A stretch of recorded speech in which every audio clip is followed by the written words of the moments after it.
296 चुने हुए लोग, लगभग 3 साल का समय, 12 सत्र, 167 बैठकें।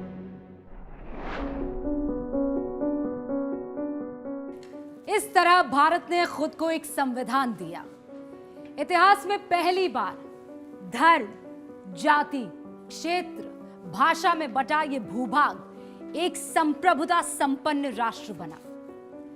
एबीपी न्यूज इस खास कार्यक्रम हमारा संविधान में भारत के संविधान का हर पहलू आपके सामने रखेगा। संविधान जो महज एक किताब नहीं है, भारत की आत्मा है।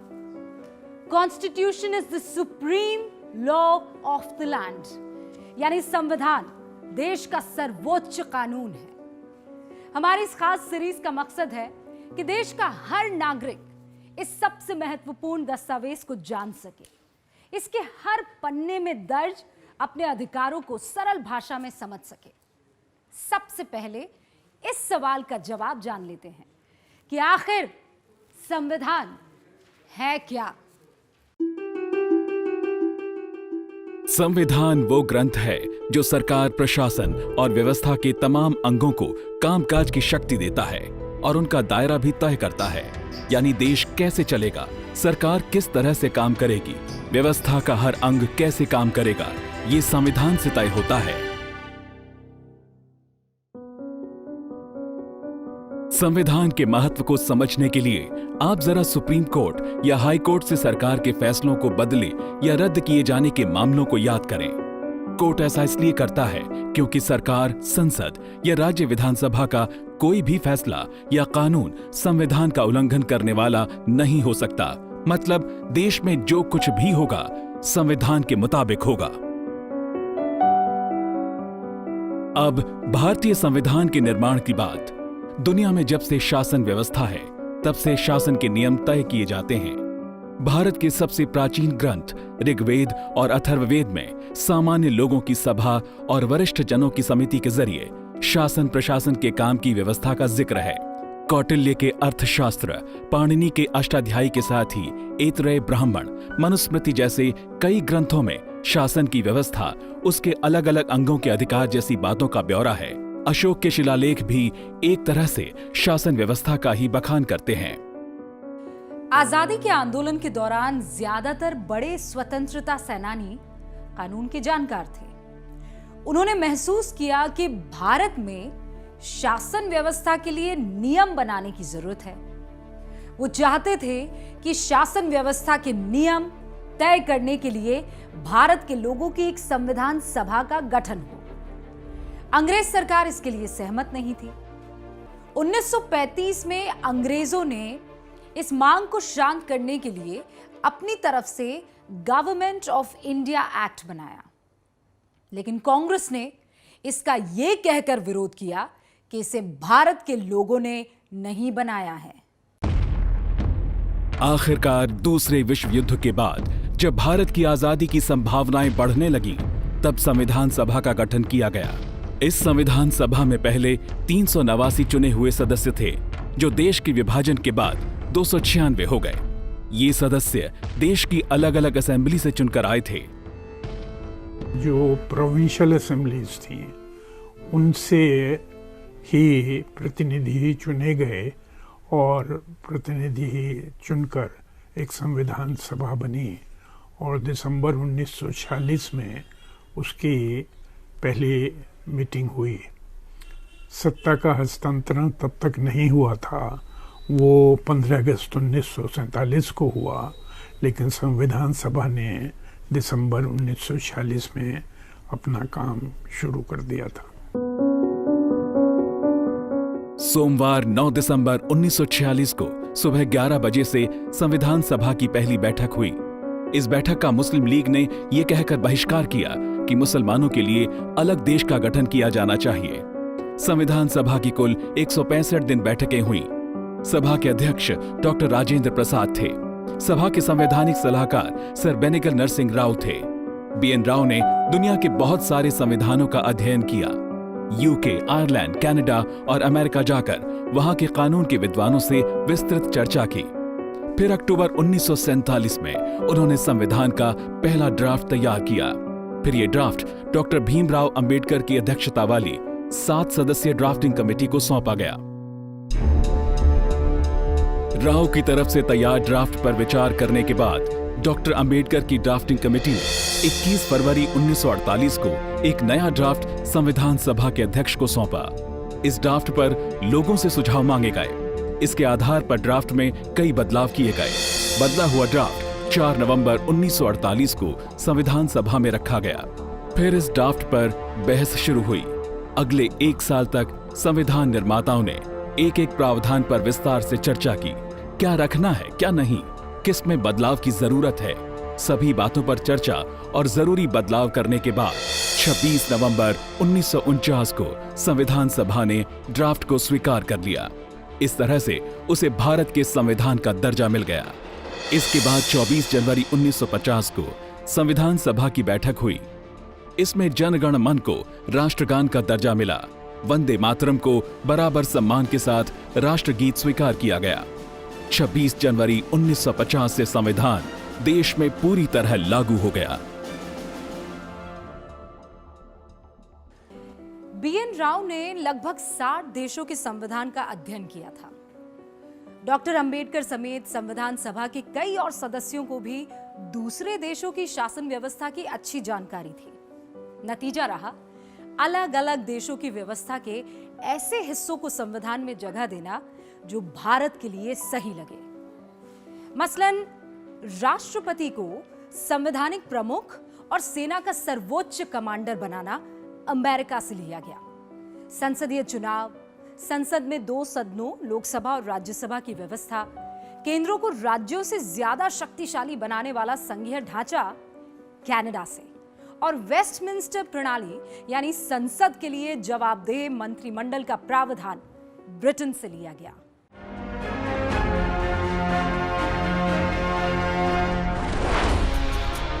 हमारा संविधान सीरीज में अब बात भारत के संविधान की उन विशेषताओं की जो इसे दुनिया के दूसरे देशों के संविधान से अलग बनाती हैं।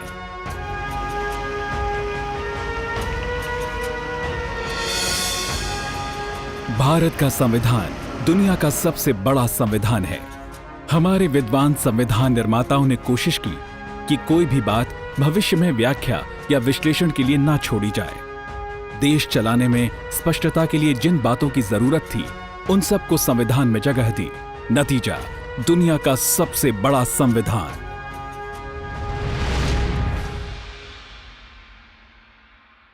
भारत के संविधान की एक और खासियत है कि ये लिखित है। यूनाइटेड किंगडम में लिखित संविधान नहीं है। वहां परंपरा के तहत चली आ रही बातों का पालन किया जाता है।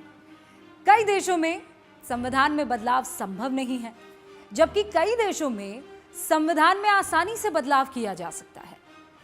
भारत में इसके बीच की व्यवस्था है। संविधान का मौलिक ढांचा, जैसे संविधान की सर्वोच्चता, संसदीय लोकतंत्र, स्वतंत्र न्यायपालिका जैसी बातों को नहीं बदला जा सकता, लेकिन अलग अलग हिस्सों में अलग अलग प्रक्रिया के तहत बदलाव किया जा सकता है। अमूमन संसद में वोट देने वालों के 2/3 बहुमत से संविधान में बदलाव हो सकता है। कुछ मामलों में संशोधन के लिए राज्यों से भी मंजूरी लेने की जरूरत पड़ती है। अब तक संविधान में 100 से भी ज्यादा संशोधन हो चुके हैं। हम 3 तरह से अपने संविधान को बदल सकते हैं। एक, साधारण बहुमत के द्वारा, दूसरा विशेष बहुमत के द्वारा, और तीसरा विशेष बहुमत प्लस आधे राज्यों के अनुसमर्थन के द्वारा। हम कह रहे हैं कि भारतीय संविधान कुछ लचीला है और कुछ कठोर है। भारतीय संविधान में 3 ऐसे अनुच्छेद हैं जिनमें हम आसानी से परिवर्तन कर सकते हैं। उस पोर्शन को हम कहते हैं लचीलापन।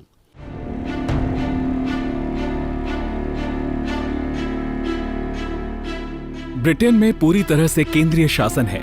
वहां देश के सभी हिस्सों में केंद्र के प्रतिनिधि ही काम करते हैं, जबकि अमेरिका में संघीय ढांचा है। वहां पर राज्यों को बहुत ज्यादा स्वायत्तता हासिल है। भारत में संघीय ढांचा तो है, लेकिन उसका झुकाव केंद्र की तरफ रखा गया है। भारत जैसे विशाल और विविधता वाले देश में संविधान निर्माताओं ने इसकी जरूरत समझी। यही वजह है कि राज्य कई मामलों में अपने हिसाब से कानून बनाते हैं, प्रशासन चलाते हैं। लेकिन केंद्र अगर जरूरी समझे तो किसी राज्य सरकार को बर्खास्त करके राष्ट्रपति शासन लगा सकता है।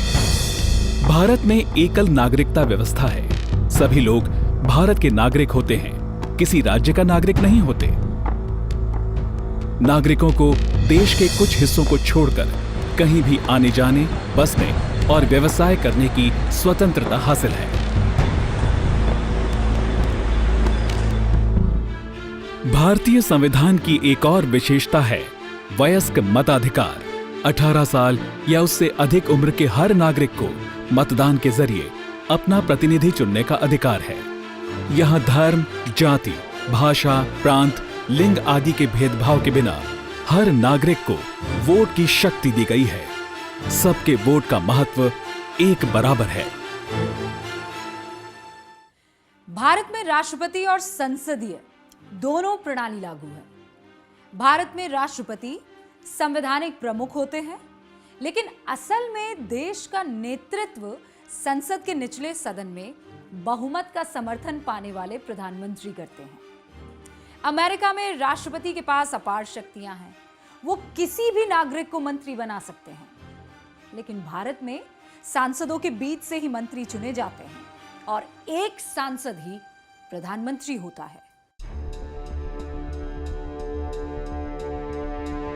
ब्रिटेन में भी पार्लियामेंट्री सिस्टम है, लेकिन वहां की हेड क्वीन है। क्वीन की जगह पर हमारे देश में राष्ट्रपति का पद माना गया है।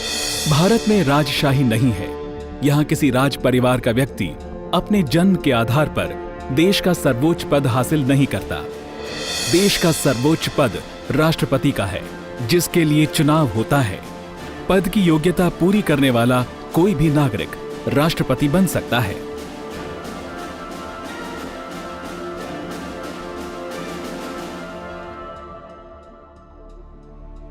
संसद और न्यायपालिका के बीच काम का बंटवारा भारतीय संवैधानिक व्यवस्था का एक बहुत अहम हिस्सा है। कई देशों में संसद की शक्ति अपार होती है। न्यायपालिका भी उस पर नियंत्रण नहीं लगा सकती, लेकिन भारत में ऐसा नहीं है। संसद को कानून बनाने का अधिकार दिया गया है, पर हर कानून की समीक्षा न्यायपालिका कर सकती है। अगर कानून संविधान के दायरे से बाहर है तो उसे निरस्त भी कर सकती है। स्वतंत्र और स्वायत्त न्यायपालिका भारतीय संविधान की एक बड़ी विशेषता है। संविधान के निर्माताओं ने इस बात को सुनिश्चित किया कि न्यायपालिका बिना किसी बाहरी दखल के अपना काम कर सके। भारतीय संविधान में नागरिकों के अधिकार पर बहुत ध्यान दिया गया है और यहाँ तक कि जो weakest person of the country, उसके लिए भी अधिकारों की व्यवस्था की गई है। जहाँ पर भी कमी हुई उसको समय समय पर संविधान में अमेंडमेंट किया गया और कोशिश ये की गई है कि इस देश का जो सबसे कमज़ोर व्यक्ति है उसके भी अधिकारों की रक्षा की जाए। भारत के हर नागरिक को मौलिक अधिकार देना संविधान की सबसे बड़ी विशेषता है। मौलिक अधिकार वो अधिकार है जो हर नागरिक को हासिल है। इनका हनन नहीं किया जा सकता है।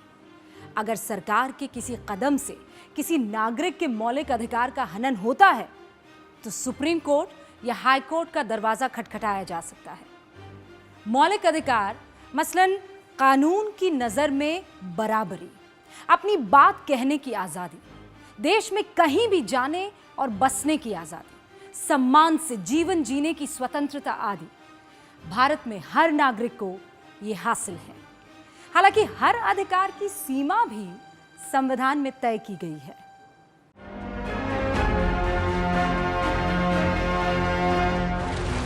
India that is Bharat. जी हां, यही भारत का आधिकारिक नाम है।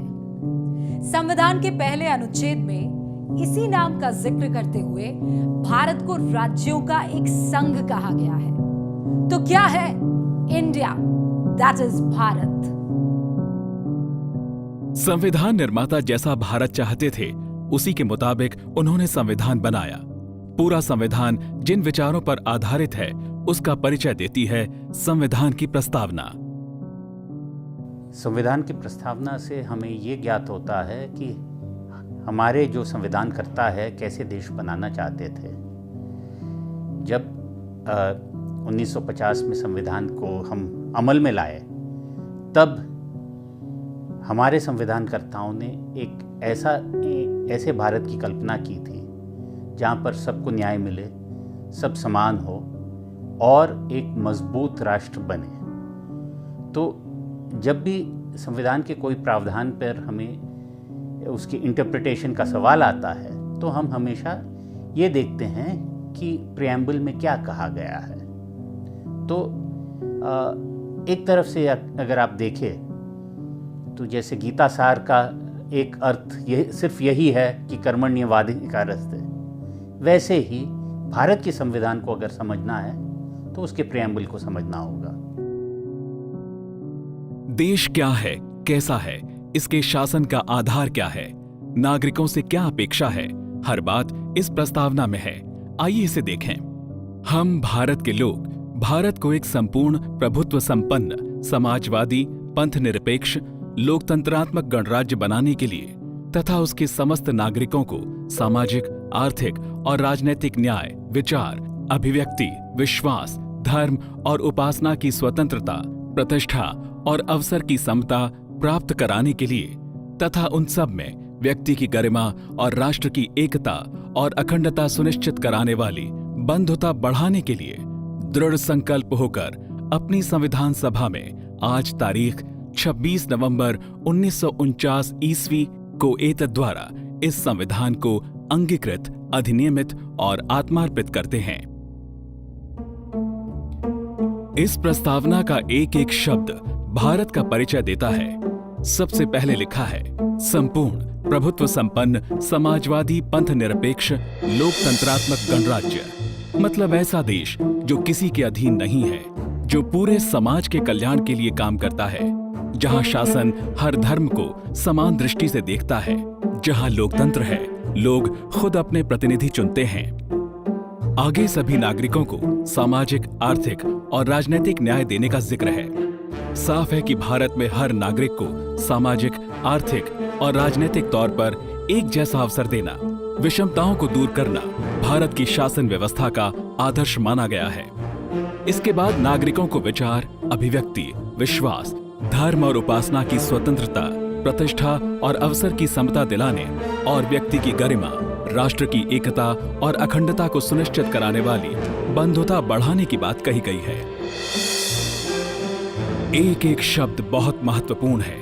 इसके मुताबिक भारत के सभी नागरिकों को अपनी बात कहने, अपना धर्म मानने की आजादी है, सबका सम्मान है और सबको बराबरी का दर्जा हासिल है। शासन के साथ नागरिकों का भी उद्देश्य होगा कि वो देश की एकता और अखंडता को बढ़ावा देने के लिए आपस में मेल मिलाप और भाईचारा रखें।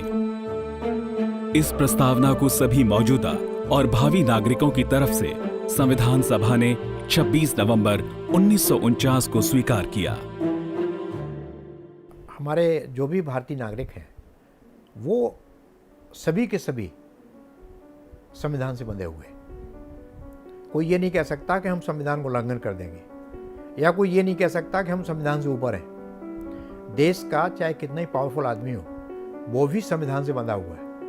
वो भी अपने को नहीं कह सकता कि हम अबव द कॉन्स्टिट्यूशन है या संविधान से ऊपर है। भारत को शासन व्यवस्था देने वाला, हर नागरिक को बुनियादी हक देने वाला संविधान भारत की आत्मा है और इस आत्मा का परिचय उसकी परिभाषा है, संविधान की प्रस्तावना। देश को संविधान देते वक्त संविधान सभा के सदस्यों ने जो शपथ ली उससे हम सब बंधे हैं। हमारा फर्ज है कि हम संविधान के बुनियादी मूल्यों को समझें, उनका सम्मान करें।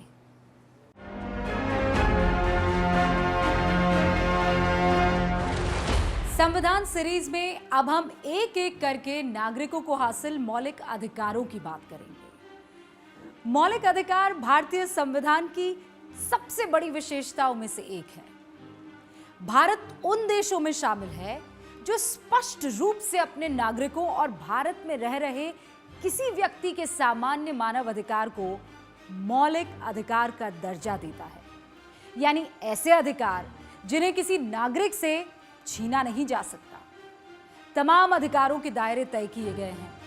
विशेष परिस्थितियों में या अधिकार का दुरुपयोग होने की स्थिति में वो अधिकार नागरिक को उपलब्ध नहीं हो पाता। मौलिक अधिकारों में सबसे पहले आता है समानता का अधिकार। अनुच्छेद 14 से लेकर 18 तक इस अधिकार का जिक्र है। अनुच्छेद 14 है right to equality before law and equal protection of law. इसके मुताबिक हर व्यक्ति कानून की नजर में बराबर है, किसी को विशेष दर्जा हासिल नहीं है, सबको कानून का एक समान संरक्षण हासिल है।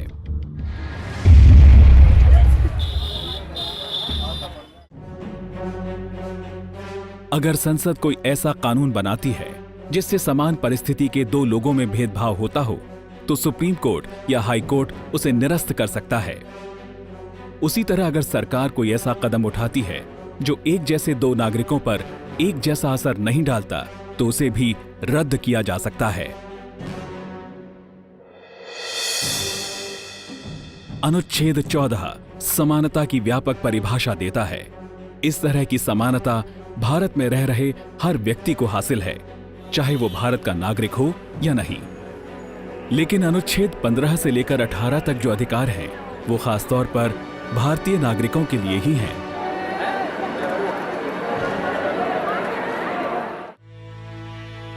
अनुच्छेद 15 के मुताबिक भारत में किसी भी व्यक्ति के साथ सिर्फ उसके धर्म, भाषा, जाति या लिंग के आधार पर भेदभाव नहीं हो सकता।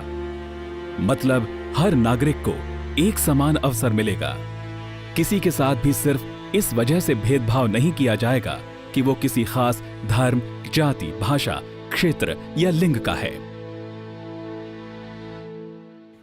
यहां आपके मन में यह सवाल आ सकता है कि जब संविधान जाति के आधार पर भेदभाव की मनाही करता है, तब आरक्षण की व्यवस्था इस देश में क्यों है?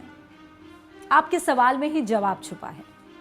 अगर समाज का कोई वर्ग पहले से असमानता की स्थिति में है, तो उसे दूसरों की बराबरी पर लाना भी सरकार का संवैधानिक दायित्व है। यही आरक्षण का आधार है।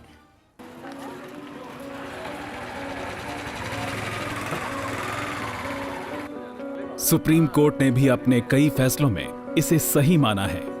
हालांकि किसी भी तबके को कमजोर बताकर आरक्षण देने का मनमाना फैसला सरकार नहीं ले सकती। इसके लिए जरूरी आंकड़े जुटाकर इस बात का प्रमाण इकट्ठा किया जाना चाहिए कि उस तबके को वाकई आरक्षण की जरूरत है। ऐसा नहीं होने की स्थिति में कोर्ट कई बार सरकार की तरफ से दिए गए आरक्षण को रद्द कर चुका है।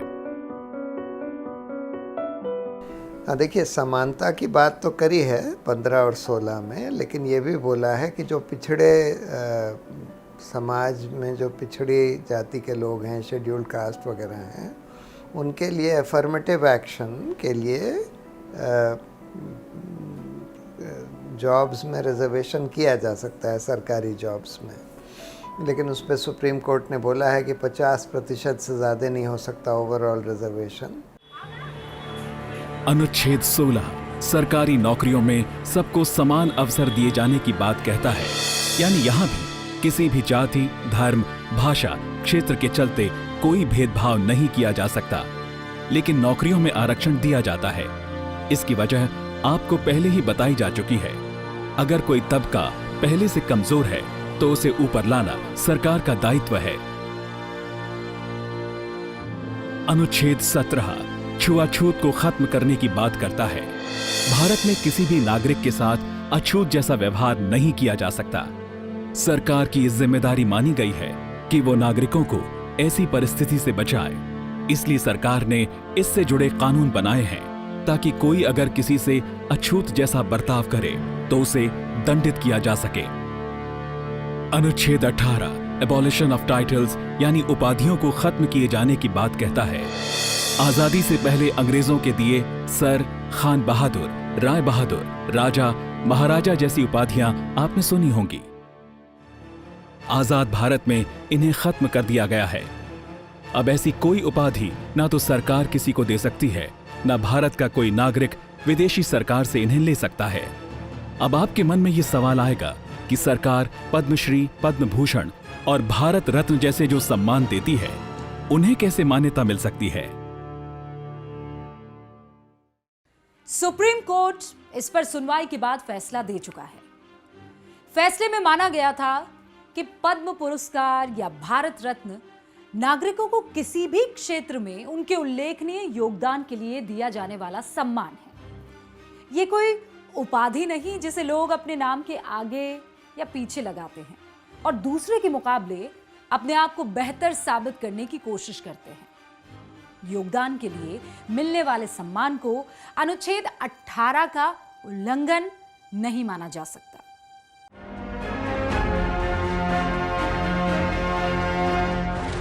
अब बात स्वतंत्रता के अधिकार की। व्यक्तिगत स्वतंत्रता का अधिकार संविधान के सबसे अहम बिंदुओं में से एक है। स्वतंत्रता के कुछ अधिकार सिर्फ भारतीय नागरिकों को हासिल है, जबकि कुछ भारत की धरती पर रह रहे हर व्यक्ति के लिए है।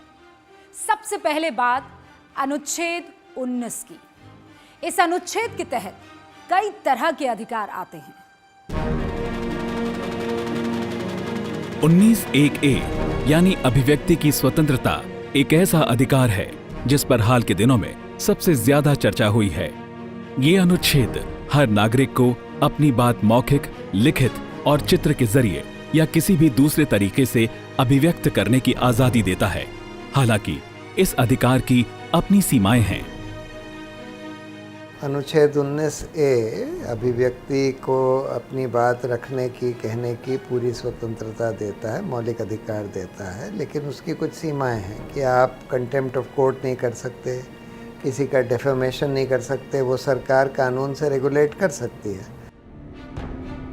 अभिव्यक्ति का इस्तेमाल देश की एकता, अखंडता को खतरा पहुंचाने, अश्लीलता फैलाने, कानून व्यवस्था की स्थिति खराब करने, किसी को अपराध के लिए उकसाने, अदालत की अवमानना करने या किसी की मानहानि करने के लिए नहीं किया जा सकता। इन सीमाओं के परे की गई अभिव्यक्ति अलग अलग अपराधों में दंडनीय अपराध है।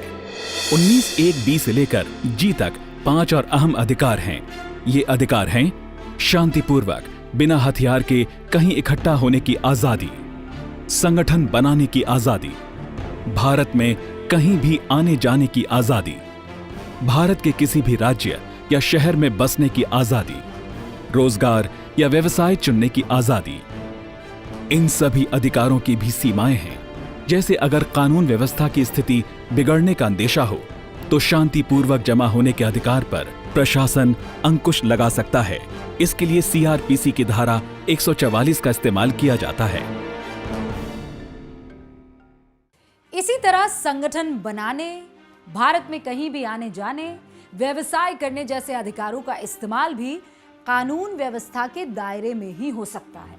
मसलन व्यवसाय चुनने के अधिकार का मतलब यह नहीं हो सकता कि कोई किसी प्रतिबंधित चीज का व्यापार शुरू कर दे। कहीं आने जाने का मतलब ऐसी जगह में चले जाना नहीं हो सकता जहां जाने की अनुमति ना हो। संगठन बनाने के अधिकार का मतलब आपराधिक गिरोह बनाना नहीं हो सकता। देश का मतलब ये हमारा घर है। हर व्यक्ति को अपने घर में आने जाने रहने की स्वतंत्रता है। तो हम देश को अगर हम सीमाओं में बांध देंगे कि हम इस सीमा तक ही व्यवसाय कर सकते हैं या इस क्षेत्र में हम व्यवसाय कर सकते हैं, उस क्षेत्र में नहीं कर सकते, तो ये होगा कि फिर हमारा देश कहाँ रहा? Where the country? कंट्री का मतलब है एक राष्ट्र, और सारे जो हमारे प्रदेश हैं ये जैसे पार्ट ऑफ बॉडी है, उसी तरह से पार्ट ऑफ बॉडी की तरह से हमारे सारे राज्य हैं। तो हर व्यक्ति को देश के किसी भी भाग में व्यवसाय करने का, घूमने का, रहने का, जाने का, पढ़ने लिखने का पूर्ण अधिकार है और होना भी चाहिए। अनुच्छेद 20 किसी भी अपराध के आरोपी को विशेष मौलिक अधिकार देता है। जैसे अपराध के लिए सजा उसी कानून के तहत मिलती है जो अपराध किए जाने के वक्त अस्तित्व में थी। किसी नए कानून के तहत पहले किए गए अपराध की सजा नहीं मिलती है। एक ही अपराध के लिए 2 बार मुकदमा नहीं चलाया जा सकता या 2 बार दंड नहीं दिया जा सकता। हालांकि इसका अर्थ सिर्फ अदालत में चलने वाले मुकदमे से है। अगर कोई सरकारी कर्मचारी भ्रष्टाचार में शामिल पाया जाता है तो विभागीय कार्रवाई के तहत उसे नौकरी से निलंबित या बर्खास्त करने पर कोई मनाही नहीं होती। ये नहीं कहा जा सकता कि चूंकि कोर्ट में अपराध का मुकदमा चल रहा है इसलिए उस पर विभाग कोई कार्रवाई नहीं करेगा। किसी को अपने ही खिलाफ गवाही देने के लिए विवश नहीं किया जा सकता। दरअसल कानून की अवधारणा है कि जब तक कोई दोषी साबित ना हो जाए वो बेगुनाह है। ऐसे में किसी व्यक्ति को पुलिस किसी आरोप में पकड़ तो सकती है, लेकिन उसे कोर्ट में अपने ही खिलाफ गवाही देने के लिए बाध्य नहीं किया जा सकता।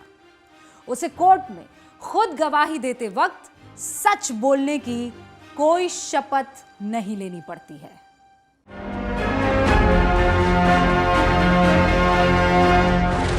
अब बात एक बेहद अहम अधिकार की, जीवन का अधिकार। अनुच्छेद 21 के तहत दर्ज ये अधिकार सिर्फ शारीरिक रूप से जीने तक सीमित नहीं है। इसकी सही व्याख्या है गरिमा और सम्मान के साथ जीने का अधिकार। राइट टू लाइफ में ये है कि राइट टू एजुकेशन आता है, फिर राइट टू क्लीन एनवायरनमेंट आता है, फिर उसमें राइट टू फूड और right to health care, right to housing. ये सारे जो अधिकार है, जो सबसे इम्पोर्टेंट अधिकार है, वो आर्टिकल 21 में है। तो कहा जा सकता है कि ये सबसे इम्पोर्टेंट आर्टिकल है कॉन्स्टिट्यूशन का। PUCL केस में राइट टू फूड का केस था और उसमें जो भूखमरी का जो प्रश्न था वो सवाल उठाया सुप्रीम कोर्ट ने, और आखिर में जजमेंट में सुप्रीम कोर्ट ने कहा कि सभी को राशन कार्ड मिलने का अधिकार है, आंगनबाड़ी में बच्चों को खाना मिलने का अधिकार है, और बुजुर्ग लोगों के लिए उनका पेंशन वगैरह वगैरह। तो PUCL केस मेन केस है आर्टिकल 21 के बारे में। सुप्रीम कोर्ट ने अपने तमाम फैसलों में इसका दायरा बढ़ाया है। 1978 में मेनका गांधी बनाम भारत सरकार मामले में कोर्ट ने कहा कि जीवन के अधिकार का अर्थ सम्मान से जीना है। प्रेम शंकर बनाम दिल्ली मामले में कोर्ट ने किसी आरोप में गिरफ्तार व्यक्ति को हथकड़ी पहनाने पर रोक लगाई।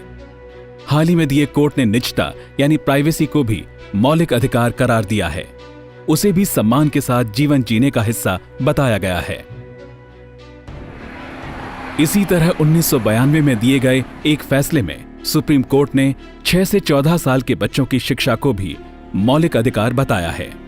कोर्ट ने माना था कि सम्मान के साथ जीने के मौलिक अधिकार के लिए जरूरी है कि लोग शिक्षित हों। कोर्ट के इसी फैसले की वजह से संविधान में संशोधन कर अनुच्छेद 21A जोड़ा गया। ये 6 से 14 साल तक के बच्चों को अनिवार्य और निःशुल्क शिक्षा का अधिकार देता है। स्वतंत्रता के अधिकार के तहत अब आखिर में बात अनुच्छेद 22 की। यह अनुच्छेद किसी व्यक्ति के गिरफ्तार होने की स्थिति में उसके अधिकारों की बात करता है। ब्रिटिश शासनकाल में किसी को कभी भी हिरासत में लिया जाना आम बात थी। आजाद भारत में ऐसा नहीं है। अनुच्छेद 22 स्पष्ट रूप से कहता है कि पुलिस किसी को गिरफ्तार करते वक्त उसे इसकी वजह बताएगी। गिरफ्तारी के दौरान उसे कानूनी मदद लेने अपने वकील से मिलने से नहीं रोका जाएगा। सबसे अहम बात यह है कि गिरफ्तारी के 24 घंटे के भीतर गिरफ्तार किए गए व्यक्ति को मजिस्ट्रेट के सामने पेश करना होगा।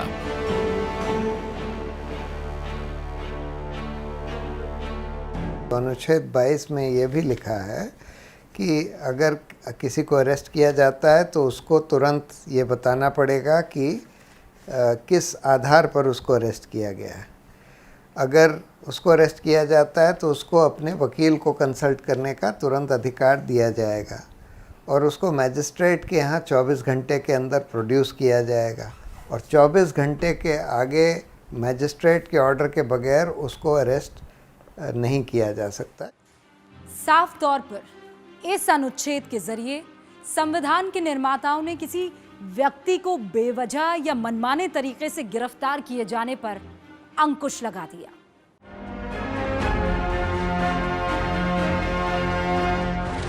संविधान सीरीज में अब हम बात करेंगे शोषण के विरुद्ध अधिकार की। अनुच्छेद 23 और 24 में इन अधिकारों का जिक्र है। अनुच्छेद 23 स्पष्ट रूप से कहता है कि मानव तस्करी नहीं की जा सकती है। किसी व्यक्ति को धोखे में रखकर या उसकी मजबूरी का फायदा उठाकर जबरदस्ती कोई काम करवाने के लिए एक जगह से दूसरी जगह नहीं ले जाया जा सकता है।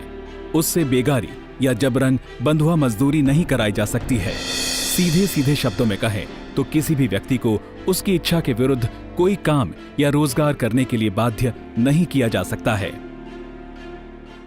भारतीय संविधान जब बना तो संविधान निर्माताओं ने कुछ मूल्यों की बात की और वो मूल्य थे संविधानवाद, कॉन्स्टिट्यूशनलिज्म। दो अनुच्छेद हैं, एक अनुच्छेद 23 और दूसरा अनुच्छेद 24। अनुच्छेद 23 बात करता है कि फोर्स लेबर की बात नहीं होगी, जिसको हम लोग बंधुआ मजदूर कहते हैं, उसको संविधान समाप्त करने की बात करता है। और यदि कोई करता है तो राज्य विधान बना के उसको दंडित करने की भी बात करता है। अनुच्छेद 24 में सीधे सीधे चाइल्ड लेबर को प्रोहिबिट किया गया है कि 6 से 14 साल के बच्चे को। संविधान में किसी से जबरन काम लेने पर रोक है, लेकिन राष्ट्रहित या समाज हित के लिए कुछ सेवाओं को अनिवार्य करने का अधिकार सरकार के पास है। मसलन अगर जरूरी हो तो सेना की सेवा या किसी किस्म की समाज सेवा को सरकार हर नागरिक के लिए दायित्व बना सकती है।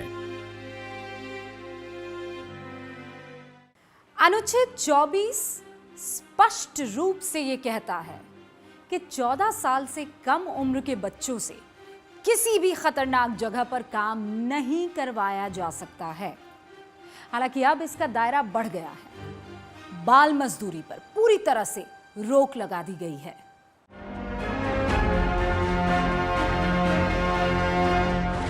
धार्मिक स्वतंत्रता का अधिकार, एक ऐसा अधिकार जो हाल फिलहाल काफी चर्चा का विषय बना। संविधान सीरीज में हम इस अधिकार के बारे में समझेंगे, साथ ही अल्पसंख्यकों को लेकर जो विशेष अधिकार संविधान में दिए गए हैं उनकी भी बात करेंगे। संविधान के अनुच्छेद 25 में धार्मिक स्वतंत्रता के अधिकार का जिक्र है। इसके तहत हर नागरिक को अपनी अंतरात्मा के मुताबिक धर्म को मानने, उसकी परंपराओं का पालन करने और उसका प्रचार करने का अधिकार दिया गया है। अगर कोई नागरिक चाहे तो वो धर्म को ना मानने या नास्तिक बने रहने के लिए भी स्वतंत्र है।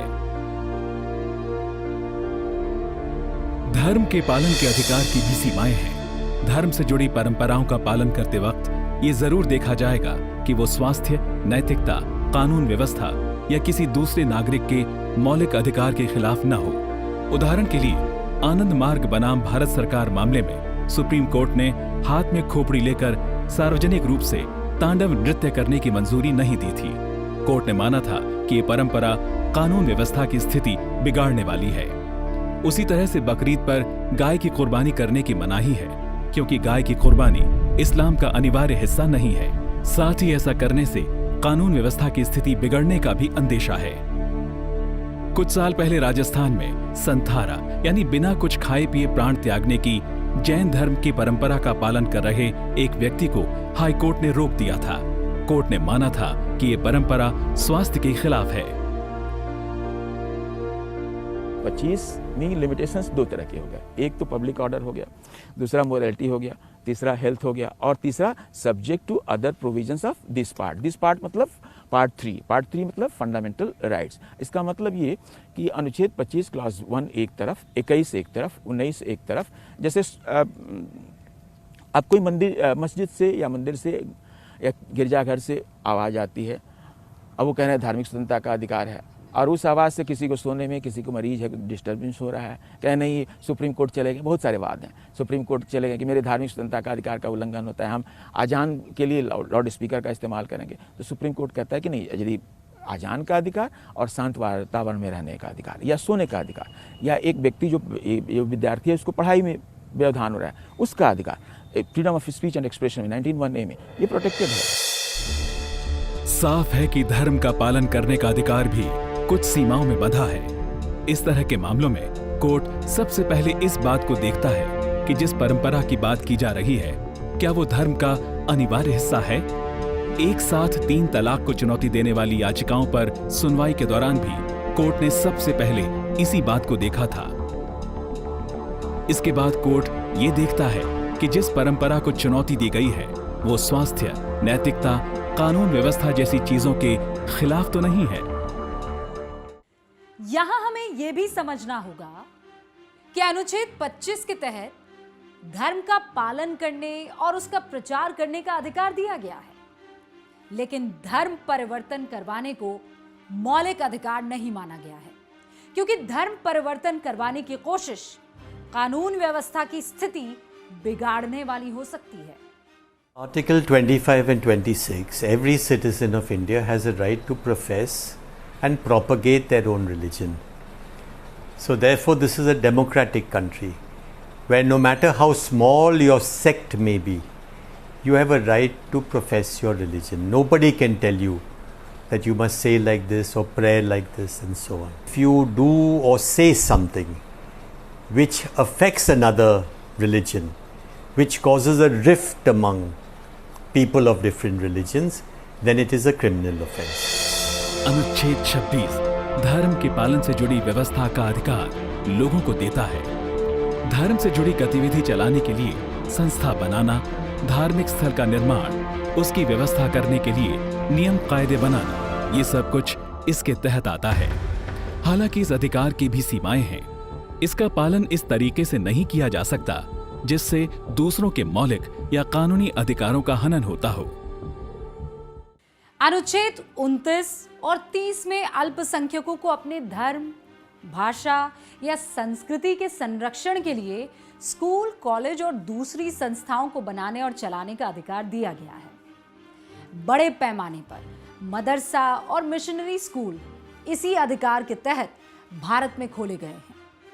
हालांकि ये अधिकार सिर्फ धार्मिक अल्पसंख्यकों को नहीं है, बल्कि किसी विशेष इलाके में अगर भाषाई तौर पर कोई वर्ग अल्पसंख्यक है तो वो भी अपनी संस्कृति और भाषा के संरक्षण के लिए शैक्षणिक संस्थान खोल सकता है।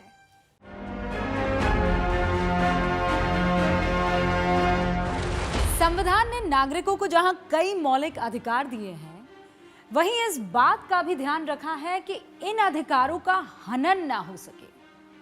बाकी मौलिक अधिकारों की रक्षा एक मौलिक अधिकार ही करता है। यह अधिकार है राइट टू कॉन्स्टिट्यूशनल रेमेडी। अनुच्छेद 32 हर नागरिक को अधिकार देता है कि अगर सरकार के किसी फैसले से उसके या किसी और के मौलिक अधिकार बाधित हो रहे हों तो वो सीधे सुप्रीम कोर्ट में याचिका दाखिल कर सकता है।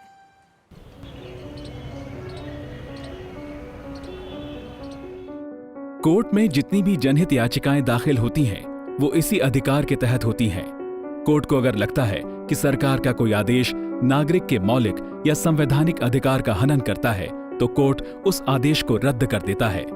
उसी तरह से अगर कोई कानून नागरिकों के मौलिक अधिकार का उल्लंघन करने वाला हो, तो कोर्ट उसे निरस्त कर सकता है। अनुच्छेद 32 में यह लिखा है कि कोई भी जना जब उसका कोई मौलिक अधिकार का हनन होता है तो उसके लिए सुप्रीम कोर्ट सीधा जा सकता है, एक रिट पिटिशन फाइल करके। तो इसको सुप्रीम कोर्ट ने बोला है कि ये तो बिल्कुल संविधान का मूल ढांचा है, अनुच्छेद 32 कि ये तो बहुत ही अहम प्रोविज़न है संविधान का, क्योंकि सुप्रीम कोर्ट ही एक गारंटी है। सुप्रीम कोर्ट और हाई कोर्ट्स जो हैं यही लोगों के मौलिक अधिकार की रक्षा के लिए बनाए गए हैं। संविधान में ही आगे अनुच्छेद 226 का जिक्र है, जो किसी नागरिक को सरकार के फैसलों के खिलाफ सीधे हाई कोर्ट में याचिका दाखिल करने का अधिकार देता है। हालांकि अनुच्छेद 226 को मौलिक अधिकार का दर्जा नहीं है, लेकिन सुप्रीम कोर्ट अपने कई फैसलों में ये व्यवस्था दे चुका है कि जिस बात का समाधान हाई कोर्ट के स्तर पर हो सकता है, उसके लिए सीधे सुप्रीम कोर्ट में याचिका दाखिल करने की जरूरत नहीं है। इस तरह अनुच्छेद 226 भी राइट टू कॉन्स्टिट्यूशनल रेमेडी यानी संवैधानिक समाधान के मौलिक अधिकार का ही विस्तार है। कि अनुच्छेद 226 के अंतर्गत मूल अधिकार के अलावा हम अन्य अधिकारों के भी हम उसके अंतर्गत उससे क्लेम कर सकते हैं अनुच्छेद 226 के अंतर्गत हाई कोर्ट से।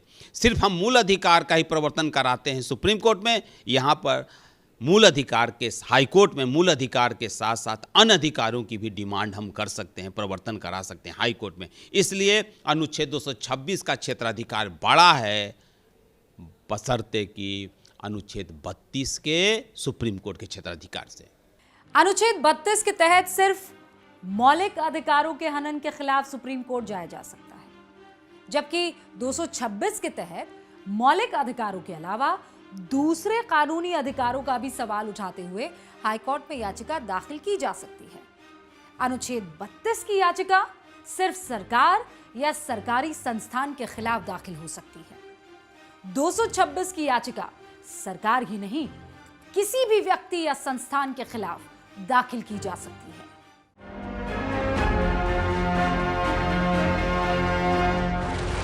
नीति निदेशक तत्व भारतीय संविधान का ये अहम हिस्सा है, जैसा कि नाम से जाहिर है। इनका उद्देश्य सरकार को कानून या नीति बनाने के लिए सही दिशा निर्देश देना है।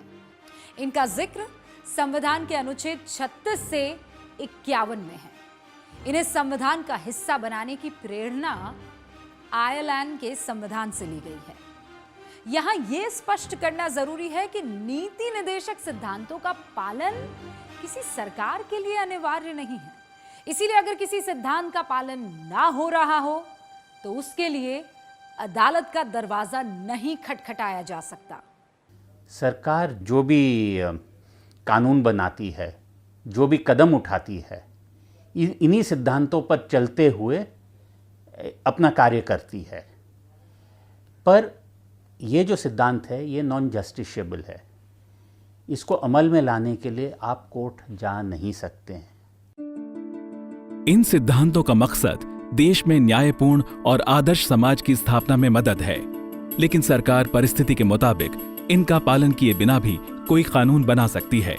उदाहरण के लिए नशे का उन्मूलन भी एक नीति निदेशक सिद्धांत है, लेकिन ज्यादातर राज्यों में शराब का व्यापार राजस्व के सबसे बड़े माध्यमों में से एक है। आइए एक एक करके हम नीति निदेशक तत्वों के बारे में जानते हैं। अनुच्छेद 38 सामाजिक, आर्थिक और राजनीतिक न्याय की बात करता है। इसके तहत केंद्र और राज्य सरकारों से अपेक्षा की गई है कि वो हर तरह की असमानता को दूर करने की कोशिश करेंगे। राज्य लोगों की आमदनी में असमानता को कम करने का प्रयास करेगा, साथ ही सबको एक समान अवसर दिलाने का प्रयास करेगा। अनुच्छेद 39 में सरकारों से यह अपेक्षा जताई गई है कि वो अपनी नीतियां इस तरह से बनाएंगे कि पुरुष और स्त्रियों सबको जीवन यापन के उपयुक्त साधन मिल सकें। प्राकृतिक संसाधनों का वितरण इस तरीके से किया जाएगा जिससे सबको लाभ मिल सके। बच्चों को विकसित होने के लिए स्वास्थ्यवर्धक माहौल देने के लिए नीति बनाई जाएगी। किसी को भी अपनी आयु या शारीरिक क्षमता से परे जाकर मजबूरी में काम न करना पड़े, इसका ध्यान भी सरकार रखेगी। 39A में गरीबों को मुफ्त कानूनी सहायता दिए जाने की बात कही गई है। इसी का पालन करते हुए हर जिले में लोगों को मुफ्त कानूनी मदद देने के लिए लीगल सर्विस अथॉरिटी का गठन किया गया है। अनुच्छेद 40 में पंचायती राज से जुड़ी संस्थाओं को मजबूत करने की बात कही गई है, जबकि 41 में सरकार का ये फर्ज माना गया है कि वो अपने पास उपलब्ध संसाधनों के जरिए लोगों को रोजगार और शिक्षा उपलब्ध कराने की कोशिश करेगी। बेरोजगार, वृद्ध, शारीरिक रूप से अक्षम या बीमार लोगों को सहायता पहुंचाई जाएगी। अनुच्छेद 42 और 43 में सरकार का दायित्व माना गया है कि वो लोगों को जिंदगी चलाने लायक आमदनी, मानवीय हालात में काम करने की सुविधा जैसी बातें उपलब्ध कराएगी। महिलाओं को मातृत्व अवकाश मिलेगा। लोगों का जीवन स्तर इस तरह बनाने की कोशिश की जाएगी कि वो जीवन का आनंद ले सकें, सामाजिक और सांस्कृतिक कार्यक्रमों में शामिल हो सकें। अनुच्छेद 44 में सरकारों से ये अपेक्षा की गई है कि वो पूरे देश में एक समान नागरिक संहिता यानी यूनिफॉर्म सिविल कोड लागू करने की कोशिश करेंगे। सुप्रीम कोर्ट 1994 के SR बोमई फैसले में सरकार से ये कह चुका है कि अब अनुच्छेद 44 के तहत काम करने का समय आ गया है। संविधान निर्माताओं की इस भावना को ठंडे बस्ते में नहीं रखा जाना चाहिए, लेकिन अभी तक इस नीति निर्देशक सिद्धांत के आधार पर किसी सरकार ने कानून में बदलाव करने की कोशिश नहीं की है। अगर एक देश है तो उसका कानून भी एक होना चाहिए। एक देश में रहने वाले आदमियों, जो व्यक्ति हैं, जो सिटीजन्स हैं, चाहे देश के किसी भी कोने में कोई व्यक्ति रह रहा है, तो उस पर वही कानून लागू होना चाहिए जो उस देश के दूसरे भाग के व्यक्ति पर लागू होता है। ऐसा नहीं होना चाहिए कि एक देश में दो कानून लागू हों। अनुच्छेद 45 शुरू में 6 से 14 साल तक के बच्चों की निःशुल्क शिक्षा की नीति बनाए जाने की बात करता था। अब इसे अनुच्छेद 21A के तहत शिक्षा के मौलिक अधिकार का दर्जा मिल गया है। ऐसे में अनुच्छेद 45 में संशोधन करके ये लिखा गया है कि सरकार 6 साल से कम उम्र के बच्चों के स्वास्थ्य और विकास पर विशेष ध्यान देगी। अनुच्छेद 46 अनुसूचित जाति और जनजाति और दूसरे कमजोर तबकों के शैक्षणिक और आर्थिक विकास के लिए सरकार से विशेष कदम उठाए जाने की उम्मीद करता है। अनुच्छेद 47 लोगों के खानपान में पोषक तत्वों का स्तर बढ़ाने, उनका जीवन स्तर सुधारने और स्वास्थ्य की समुचित सुविधा उपलब्ध कराने की उम्मीद सरकार से करता है। अनुच्छेद 48 में कृषि और पशुपालन के विकास की अपेक्षा सरकार से की गई है। साथ ही गौहत्या पर निषेध करने की उम्मीद सरकार से की गई है। इसी नीति निदेशक सिद्धांत के तहत तमाम राज्यों ने गौहत्या निषेध कानून बना रखे हैं। अनुच्छेद 49 राष्ट्रीय महत्व के स्मारकों की सुरक्षा की उम्मीद सरकार से करता है, जबकि 50 न्यायपालिका को सरकार के दखल से मुक्त रखने की बात कहता है। अनुच्छेद 51 में केंद्र सरकार से उम्मीद की गई है कि वो अंतर्राष्ट्रीय शांति और सुरक्षा को बढ़ावा देने की नीति बनाएगी, राष्ट्रों के बीच सम्मानजनक और न्यायपूर्ण संबंधों को बढ़ावा देगी, अंतर्राष्ट्रीय कानूनों और संधियों का सम्मान करेगी और अंतर्राष्ट्रीय विवादों का बातचीत के जरिए समाधान करने की कोशिश करेगी।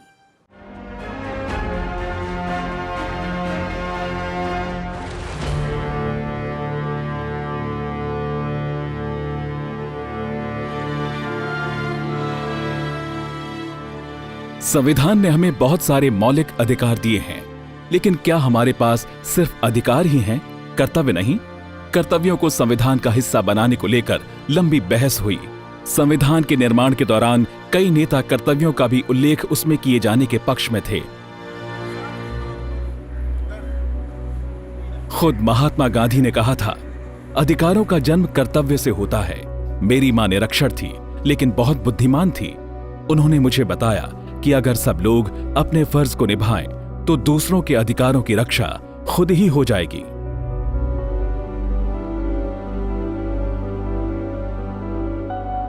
इस भावना के बावजूद शुरू में कर्तव्यों को संविधान में अलग से जगह नहीं मिली। 1976 में 42वें संशोधन के जरिए मौलिक कर्तव्यों को संविधान का हिस्सा बनाया गया। संविधान के अनुच्छेद 51A के तहत दर्ज मौलिक कर्तव्यों पर चर्चा से पहले ये समझ लेना जरूरी है कि भले ही शुरू में कर्तव्यों का जिक्र संविधान में नहीं किया गया, लेकिन हर मौलिक अधिकार की जो सीमा तय की गई है वो भी अपने आप में कर्तव्य ही है।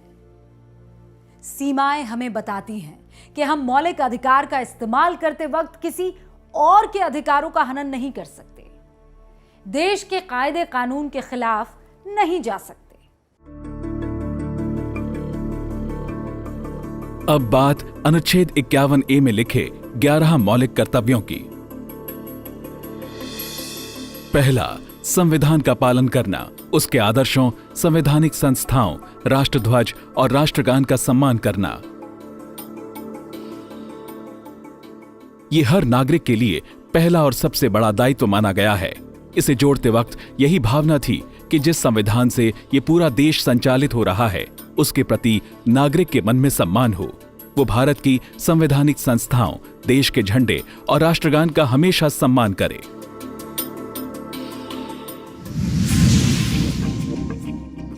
दूसरा, स्वतंत्रता संग्राम के आदर्शों से नागरिक प्रेरणा लें, उनका पालन करें। यानी जिन भावनाओं के चलते हमारे पूर्वज देश के लिए संघर्ष कर रहे थे, जिनके लिए उन्होंने अपनी जान की चिंता नहीं की, उन आदर्शों से हम भी प्रेरणा लेते रहें।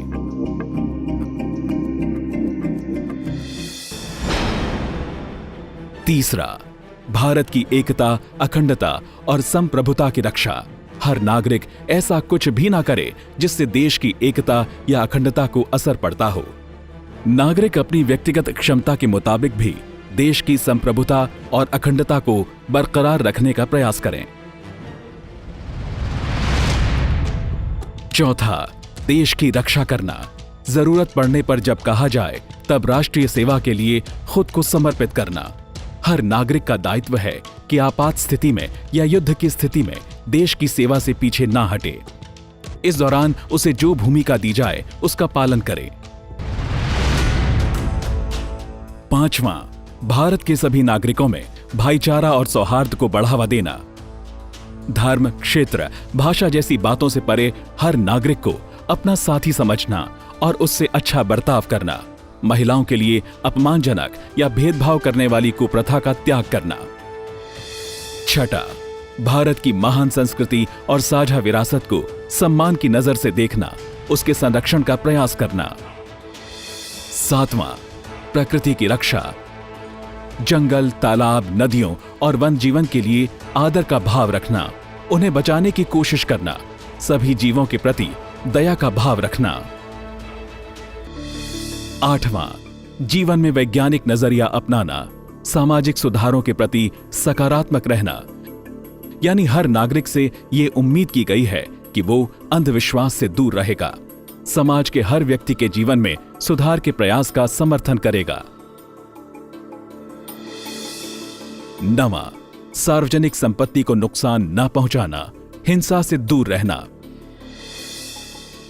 10वां, जिस क्षेत्र में काम कर रहे हों वहां बेहतरीन प्रदर्शन की कोशिश करना, ताकि व्यक्तिगत तरक्की के साथ समाज और राष्ट्र को भी प्रगति के रास्ते पर बढ़ाया जा सके। 11वां, माता पिता या अभिभावक 14 साल तक के बच्चों को शिक्षा का अवसर दें, उन्हें पढ़ाई लिखाई से वंचित न रखें। मौलिक कर्तव्य यानी फंडामेंटल ड्यूटीज़ भारत के संविधान में पहले थे नहीं। इमरजेंसी के तहत 1976 में 42nd कॉन्स्टिट्यूशनल अमेंडमेंट के तहत ये संविधान में जोड़े गए हैं। इसके तहत एक आदर्श नागरिक क्या क्या करना चाहिए वो उसके बारे में लिखा गया है। पर ऐसा नहीं है कि अगर आप फंडामेंटल ड्यूटीज़ को फॉलो नहीं करते हो कि आप भारत के नागरिक नहीं हो। अगर ध्यान से देखें तो ये तमाम मौलिक कर्तव्य ऐसे हैं जिन्हें साधारण जीवन में भी हर नागरिक के लिए आदर्श माना जाता रहा है। बस संविधान में औपचारिक जगह 1976 में मिली। इससे पहले संविधान में नागरिकों के अधिकार तो लिखे गए थे, सरकार कैसे काम करेगी इसके लिए नीति निर्देशक तत्व भी रखे गए थे, लेकिन नागरिकों के फर्ज क्या है इनका जिक्र नहीं था। ध्यान से देखा जाए तो लगभग सभी कर्तव्यों का पालन सुनिश्चित कराने के लिए कानून अस्तित्व में है। जैसे अगर कोई राष्ट्रध्वज, राष्ट्रीय गान का निरादर करता है, उसे prevention of insult to national honour act के तहत दंड दिया जा सकता है। मूल कर्तव्य का मतलब अपने राष्ट्र के प्रति आपका एक कर्ज है, एक फर्ज है। उस फर्ज को अपने काम के द्वारा पूरा करें। यह कर्तव्य बाध्यकारी नहीं है, लेकिन इसमें दो तरह की बातें हैं। एक, जब इस देश का कानून आप तोड़ते हैं, देश के झंडे का अपमान, राष्ट्रगान का अपमान, इसके लिए आप दंडित हो सकते हैं। कुछ बातों के लिए दंड नहीं है, लेकिन उनका नैतिक महत्व है।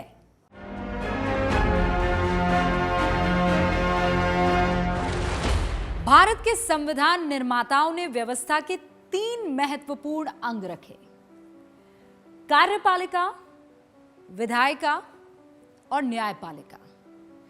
संविधान सीरीज में हम तीनों अंगों पर बात करेंगे। शुरुआत कार्यपालिका से। कार्यपालिका को सरल शब्दों में सरकार भी कह सकते हैं, यानी व्यवस्था का वो हिस्सा जो असल में उसे चला रहा है।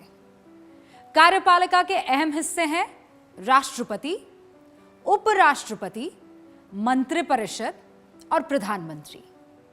पहले बात राष्ट्रपति की।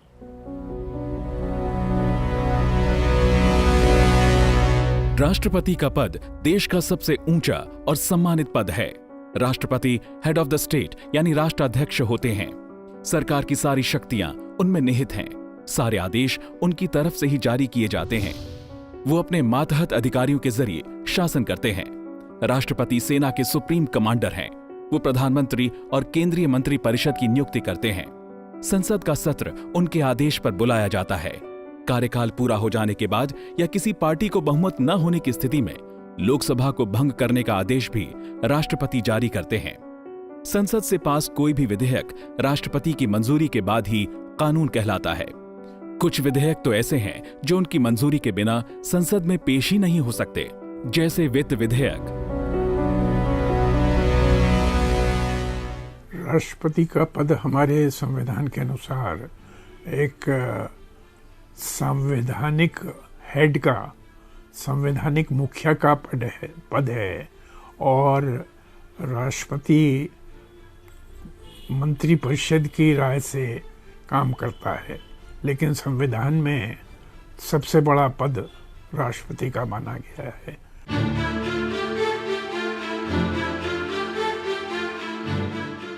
जब संसद का सत्र न चल रहा हो तो राष्ट्रपति अध्यादेश पारित कर सकते हैं। मतलब जब संसद कोई कानून पारित करने की स्थिति में ना हो और कोई कदम उठाने की तुरंत आवश्यकता हो तो राष्ट्रपति अध्यादेश पारित करते हैं। इसका दर्जा कानून के बराबर होता है। हालांकि सुप्रीम कोर्ट ये साफ कर चुका है कि अध्यादेश एक अस्थायी प्रावधान है। तय समय सीमा के भीतर अध्यादेश को संसद से पास करवाना जरूरी है।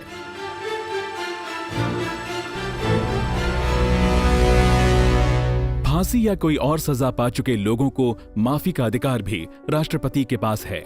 माफी की अर्जी पर राष्ट्रपति के फैसले को कोर्ट में चुनौती नहीं दी जा सकती। हालांकि कोर्ट ये जरूर देख सकती है कि राष्ट्रपति ने फैसला लेते वक्त सभी तथ्यों को देखा या नहीं।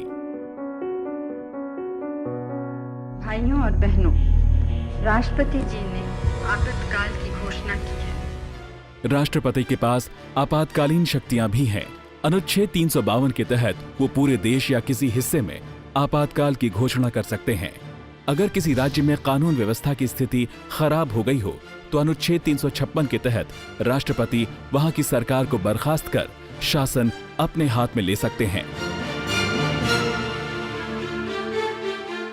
राष्ट्रपति के अधिकारों पर चर्चा के बाद ये समझ लेना जरूरी है कि राष्ट्रपति का पद संवैधानिक प्रमुख का तो है, लेकिन असली शक्तियां चुनी हुई सरकार के पास हैं। अनुच्छेद 74 ये साफ कहता है कि राष्ट्रपति मंत्रिपरिषद की सलाह के मुताबिक काम करते हैं, यानी अपनी सारी शक्तियों का इस्तेमाल राष्ट्रपति मंत्रिपरिषद की सलाह से ही करते हैं। हालांकि कुछ ऐसे विषय हैं जहां राष्ट्रपति खुद फैसला लेते हैं, जैसे प्रधानमंत्री की नियुक्ति। चुनाव के बाद प्रधानमंत्री के पद पर किसे नियुक्त करना है, ये फैसला राष्ट्रपति अपने विवेक से लेते हैं। अगर किसी पार्टी को साफ बहुमत न मिला हो तो राष्ट्रपति देखते हैं कि कौन सा नेता ऐसा है जिसे लोकसभा में बहुमत का समर्थन मिल सकता है। उस नेता को पीएम नियुक्त करने के बाद राष्ट्रपति उसे बहुमत साबित करने को कहते हैं। विश्वास मत खो चुका मंत्रिपरिषद अगर लोकसभा को भंग करने के लिए कहता है, उसकी मंशा दोबारा चुनाव की है, तो राष्ट्रपति उस सलाह को मानने के लिए बाध्य नहीं है। वो ये देखते हैं कि क्या कोई और गठबंधन है जो स्थायी सरकार दे सकता है। सदन में विश्वास मत खो चुका मंत्रिपरिषद अगर खुद इस्तीफा न दे रहा हो तो राष्ट्रपति उसे बर्खास्त करते हैं।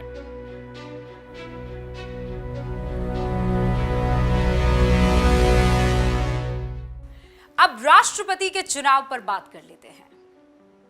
संविधान निर्माताओं के सामने ये विचार आया कि देश के सबसे बड़े पद के लिए सीधे जनता के मतदान से चुनाव क्या सही रहेगा? लेकिन संविधान निर्माताओं ने सोचा कि अगर कोई व्यक्ति जनता की तरफ से सीधा चुना जाता है तो उसे सरकार की वास्तविक शक्तियों से वंचित नहीं किया जा सकता। भारत में राष्ट्रपति के पद को सिर्फ संवैधानिक प्रमुख रखने का फैसला पहले ही लिया जा चुका था। ऐसे में तय हुआ कि अप्रत्यक्ष मतदान के जरिए राष्ट्रपति को चुना जाएगा। राष्ट्रपति के चुनाव के लिए एक इलेक्टोरल कॉलेज होता है, निर्वाचक परिषद होती है, जिसके सदस्य लोकसभा और राज्यसभा के चुने हुए सदस्य और राज्यों की विधान परिषदों के चुने हुए सदस्य, वो सब उसके मेंबर होते हैं। और इस प्रकार प्रयास ये किया गया है कि राज्यों के प्रतिनिधि भी इलेक्टोरल कॉलेज का अंग हों। राष्ट्रपति चुनाव का पर्चा भरते वक्त एक उम्मीदवार के कम से कम 50 सांसद या विधायक प्रस्तावक होने चाहिए। उसका अनुमोदन 100 सांसदों या विधायकों की तरफ से होना चाहिए। राष्ट्रपति चुनाव में हर वोट का मूल्य तय किया गया है।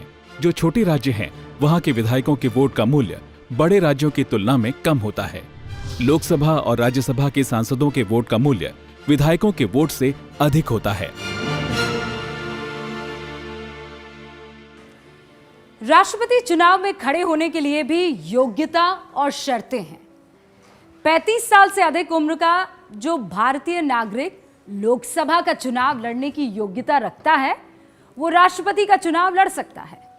हालांकि अगर वह केंद्र या राज्य सरकार या उससे जुड़ी संस्थाओं में किसी लाभ के पद पर है तो राष्ट्रपति का चुनाव नहीं लड़ सकता। इसमें अपवाद सिर्फ उपराष्ट्रपति का पद है। उपराष्ट्रपति के पद पर रहते हुए कोई व्यक्ति राष्ट्रपति का चुनाव लड़ सकता है।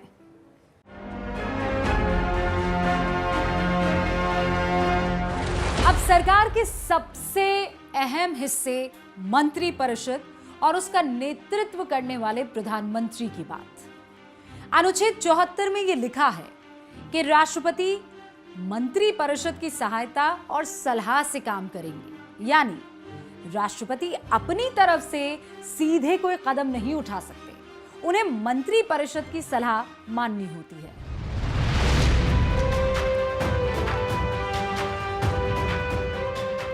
मंत्रिपरिषद की अहमियत का पता इस बात से भी चलता है कि राज्यों में तो राष्ट्रपति शासन की व्यवस्था संविधान में है, लेकिन केंद्र में राष्ट्रपति शासन की कोई व्यवस्था संविधान में नहीं दी गई है। ऐसा इसलिए क्योंकि राष्ट्रपति के काम करने के लिए मंत्रिमंडल का होना जरूरी है। यही वजह है कि जब कोई सरकार लोकसभा में बहुमत खो देती है, तब भी राष्ट्रपति उसे नई सरकार के गठन तक कार्यवाहक तरीके से काम करते रहने को कहते हैं। संविधान के अनुच्छेद 74(1) में साफ लिखा है कि अगर राष्ट्रपति बिना मंत्रिमंडल की सलाह लिए कोई आदेश देते हैं तो वो संविधान का उल्लंघन माना जाएगा, उसकी कोई अहमियत नहीं होगी। संविधान के 44वें संशोधन में ये बात जोड़ी गई कि राष्ट्रपति मंत्रिमंडल की किसी सलाह से आश्वस्त न हो तो उसे दोबारा विचार के लिए मंत्रिमंडल के पास भेज सकते हैं। लेकिन अगर वही सलाह मंत्रिमंडल फिर से भेजता है तो राष्ट्रपति को उसे मानना होगा। हमारे यहाँ एग्जीक्यूटिव हेड राष्ट्रपति है, लेकिन उस पर राइडर ये है कि वो कैबिनेट की राय पर ही कार्य करता है। कैबिनेट राष्ट्रपति को जो सलाह देती है उसे गोपनीय माना जाता है, उसे सार्वजनिक नहीं किया जाता। अदालत भी उसकी समीक्षा नहीं कर सकती, उसे पेश करने का आदेश नहीं दे सकती। कैबिनेट के फैसले या राष्ट्रपति को भेजी सलाह कोर्ट में तभी रखी जाती है जब सरकार खुद उसे रखना चाहे। भारत में मंत्रिमंडल सामूहिक जिम्मेदारी की अवधारणा पर काम करता है। जो फैसले लिए जाते हैं वो पूरे मंत्रिमंडल के साझा फैसले होते हैं। सामूहिक जिम्मेदारी की इसी अवधारणा के तहत संसद में किसी एक मंत्री के खिलाफ अविश्वास प्रस्ताव नहीं लाया जा सकता। ऐसा प्रस्ताव पूरी सरकार के खिलाफ रखा जाता है। उसी तरह मंत्री सरकार के फैसलों से बंधे होते हैं। ये उम्मीद की जाती है कि सरकार के फैसलों पर सारे मंत्री एक स्वर में बात करेंगे। अगर कोई मंत्री किसी फैसले से सहमत नहीं है, उसके खिलाफ बोलना चाहता है, तो उसे पहले अपना पद छोड़ना होगा। अब बात प्रधानमंत्री की। भारत में सबसे ताकतवर पद प्रधानमंत्री का है। प्रधानमंत्री यानी वो व्यक्ति जिसे लोकसभा में बहुमत का विश्वास हासिल है। ये एक ऐसा पद है जो सरकार पर भी नियंत्रण रखता है और संसद पर भी। मंत्रिमंडल के सभी मंत्री प्रधानमंत्री के कहने पर नियुक्त किए जाते हैं। वही सभी मंत्रियों को विभाग और काम देते हैं। प्रधानमंत्री जब चाहे मंत्रियों के विभाग में बदलाव कर सकते हैं। किसी मंत्री से इस्तीफा ले सकते हैं। इस्तीफा न देने की स्थिति में राष्ट्रपति से उसे बर्खास्त करने को भी कह सकते हैं। राष्ट्र संविधान कहता है कि राष्ट्रपति को एडवाइस करने के लिए एक मंत्री परिषद होगी और राष्ट्रपति उस मंत्री परिषद की एडवाइस पर ही काम करेंगे। लेकिन संविधान राष्ट्रपति को बहुत सी शक्तियां देता है, जिसमें एक शक्ति प्रधानमंत्री को नियुक्त करने की भी है। तो राष्ट्रपति प्रधानमंत्री को नियुक्त करता है और वो किसी को भी नियुक्त कर सकता है, लेकिन वो ऐसे ही व्यक्ति को नियुक्त करेगा जिसे लोकसभा के बहुमत का समर्थन प्राप्त करने की आशा हो। प्रधानमंत्री के पद की अहमियत को समझने के लिए हम अब तक सरकार के बारे में की गई चर्चा को संक्षेप में देखते हैं। हम देख चुके हैं कि देश में हर फैसला राष्ट्रपति की मंजूरी से लिया जाता है, लेकिन राष्ट्रपति स्वतंत्र रूप से कोई फैसला नहीं ले सकते। उन्हें मंत्री परिषद की सलाह के मुताबिक ही फैसला लेना होता है और मंत्री परिषद का नेतृत्व प्रधानमंत्री करते हैं। यानी असली फैसले प्रधानमंत्री के होते हैं। मंत्री परिषद के जरिए राष्ट्रपति को उसकी सूचना दी जाती है। राष्ट्रपति उन पर मुहर लगाने की औपचारिकता पूरी करते हैं।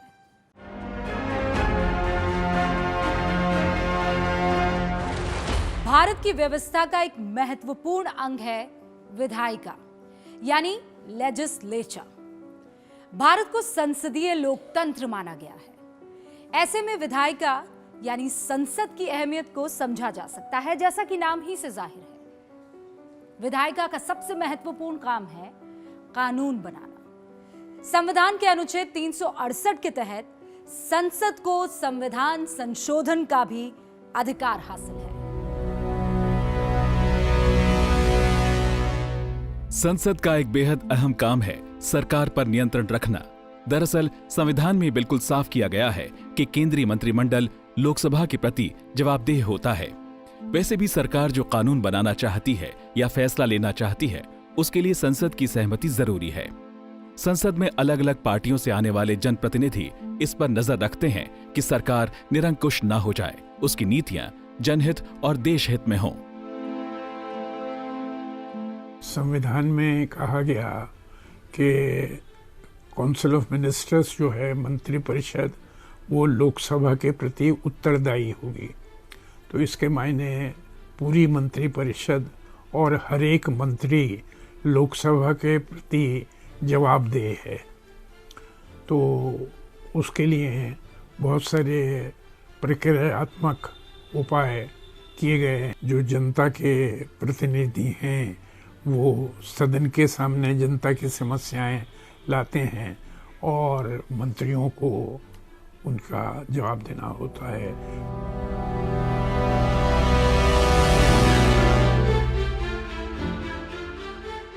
संसद वित्तीय मामलों पर भी नियंत्रण रखती है। अगर सरकार टैक्स या राजस्व से जुड़े प्रावधानों में कोई बदलाव करना चाहती है तो इसके लिए संसद की मंजूरी जरूरी है। विधायिका यानी संसद के 3 हिस्से हैं, राष्ट्रपति, राज्यसभा और लोकसभा। जी हां, संसदीय लोकतंत्र प्रणाली में राष्ट्रपति को संसद का भी एक हिस्सा माना जाता है। इसका कारण यह है कि भले ही राष्ट्रपति किसी सदन के सदस्य न हो, लेकिन उन्हीं के आदेश पर सदन की बैठक बुलाई जाती है। किसी भी सदन का सत्र खत्म करने का आदेश राष्ट्रपति देते हैं। लोकसभा का कार्यकाल पूरा हो जाने के बाद या किसी भी पार्टी को सरकार बनाने लायक बहुमत न होने की स्थिति में उसे भंग करने का आदेश भी राष्ट्रपति देते हैं। संसद से पारित विधेयक को राष्ट्रपति की मंजूरी मिलना जरूरी होता है। संसद से पास हर विधेयक राष्ट्रपति के पास भेजा जाता है। उनकी मुहर लगने के बाद ही उसे कानून का दर्जा मिलता है। राष्ट्रपति संसद के संयुक्त सत्र को संबोधित करते हैं। वो चाहे तो किसी भी सदन को संबोधित कर सकते हैं। संसद के 2 सदनों में उच्च सदन माना जाता है राज्यसभा को। जैसा कि नाम से जाहिर है, राज्यसभा यानी काउंसिल ऑफ स्टेट राज्यों की सभा है। इसके सदस्य राज्य से चुने जाते हैं। चुने हुए विधायक मतदान के जरिए संसद में अपने राज्य का प्रतिनिधित्व करने वाले सदस्य को चुनते हैं। हर स्टेट के गार्जियन के रूप में काम करता है। राज्यसभा जो कि लोकसभा से यदि जल्दी में कोई बिल पास हो जाता है तो उससे अच्छी तरह से स्क्रूटनी करता है ताकि हम गलत जो है बिल पास न करें। इसलिए राज्यसभा जो है ये परमानेंट बॉडी है। राज्यसभा की खासियत है कि ये स्थायी सदन है। इसका कार्यकाल हमेशा रहता है।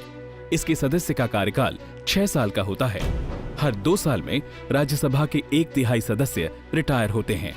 उनकी जगह पर नए सदस्य आ जाते हैं। इस तरह राज्यसभा काम करती रहती है। राज्यसभा के सभापति देश के उपराष्ट्रपति होते हैं। उपसभापति का चुनाव राज्यसभा के सांसद वोटिंग के जरिए करते हैं। संविधान की मौजूदा व्यवस्था के मुताबिक राज्यसभा के सदस्यों की अधिकतम संख्या 250 तक हो सकती है। इसमें से 12 सदस्य राष्ट्रपति की तरफ से मनोनीत किए जाते हैं। लोकसभा को भले ही निचला सदन कहा जाता है, लेकिन लोकतंत्र की असली शक्ति इसी सदन में निहित है। इसकी वजह यह है कि लोकसभा के सदस्य सीधे नागरिकों के मतदान से चुने जाते हैं। मौजूदा प्रावधान के मुताबिक लोकसभा में अधिकतम 552 सदस्य हो सकते हैं, लेकिन अभी सदस्यों की संख्या 545 ही रखी गई है। जिस राज्य की आबादी ज्यादा है, वहां पर लोकसभा की सीटों की संख्या भी ज्यादा है। फिलहाल सीटों की संख्या तय करने के लिए 1971 की जनगणना को आधार बनाया गया है। सीटों की यही संख्या 2026 तक रहेगी।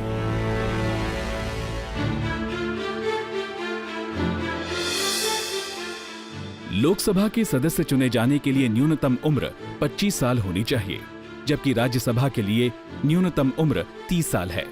चुनाव वही लड़ सकता है जो भारत का नागरिक हो, जिसका किसी विदेशी सरकार के साथ कोई संबंध ना हो, जो दिवालिया या मानसिक रोगी ना हो, किसी भी सरकारी लाभ के पद पर ना हो।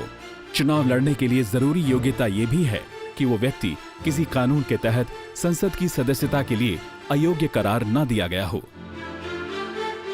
अगर कोई संसद सदस्य आपराधिक मामले में दोषी ठहराए जाने के चलते अयोग्य हो गया है, तो उसे सदन से बाहर करने का फैसला चुनाव आयोग की सलाह पर राष्ट्रपति लेते हैं।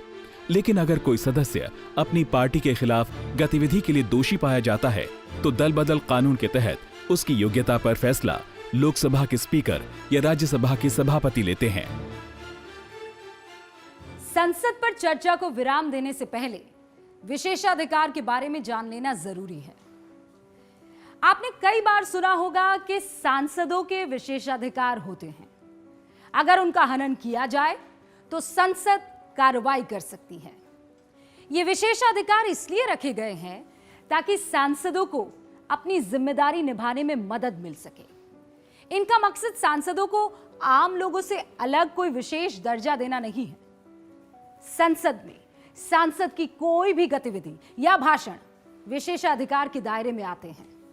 इसके लिए उसके ऊपर कोर्ट में मुकदमा नहीं चलाया जा सकता। संसद के बाहर भी किसी सांसद को उसकी जिम्मेदारी निभाने से रोका नहीं जा सकता। अगर कोई सांसद के काम में बाधा पहुंचाता है तो उसके खिलाफ संसद के विशेषाधिकार हनन का मामला बन सकता है।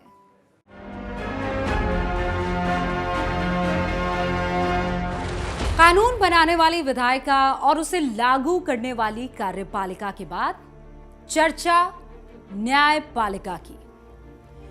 न्यायपालिका का काम लोगों को न्याय देना है। यह देखना है कि देश में सब कुछ कानून और संविधान के मुताबिक हो रहा है या नहीं। साथ ही न्यायपालिका यह भी देखती है कि जो कानून बनाया गया है वो संविधान के मुताबिक सही है या नहीं।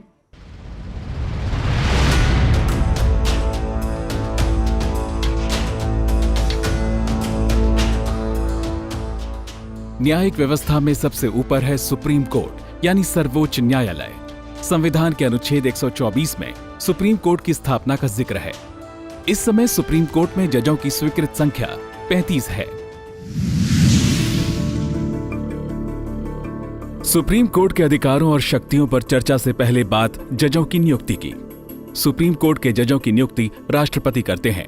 अनुच्छेद 124(2) में लिखा है कि जज की नियुक्ति चीफ जस्टिस से विचार विमर्श के बाद होगी। पहले नियुक्ति में सरकार की भूमिका ज्यादा थी। तब चीफ जस्टिस से विचार विमर्श के प्रावधान को औपचारिकता की तरह देखा जाता था। 1993 में एडवोकेट ऑन रिकॉर्ड एसोसिएशन बनाम भारत सरकार मामले में फैसला देते हुए सुप्रीम कोर्ट ने इस स्थिति को बदल दिया। अनुच्छेद 124(2) की व्याख्या इस तरह से की गई कि चीफ जस्टिस से सलाह लेना कोई औपचारिकता नहीं है, बल्कि उनकी सलाह मानना सरकार के लिए बाध्यकारी है। इस फैसले के बाद से जजों की नियुक्ति में मुख्य न्यायाधीश की भूमिका निर्णायक हो गई।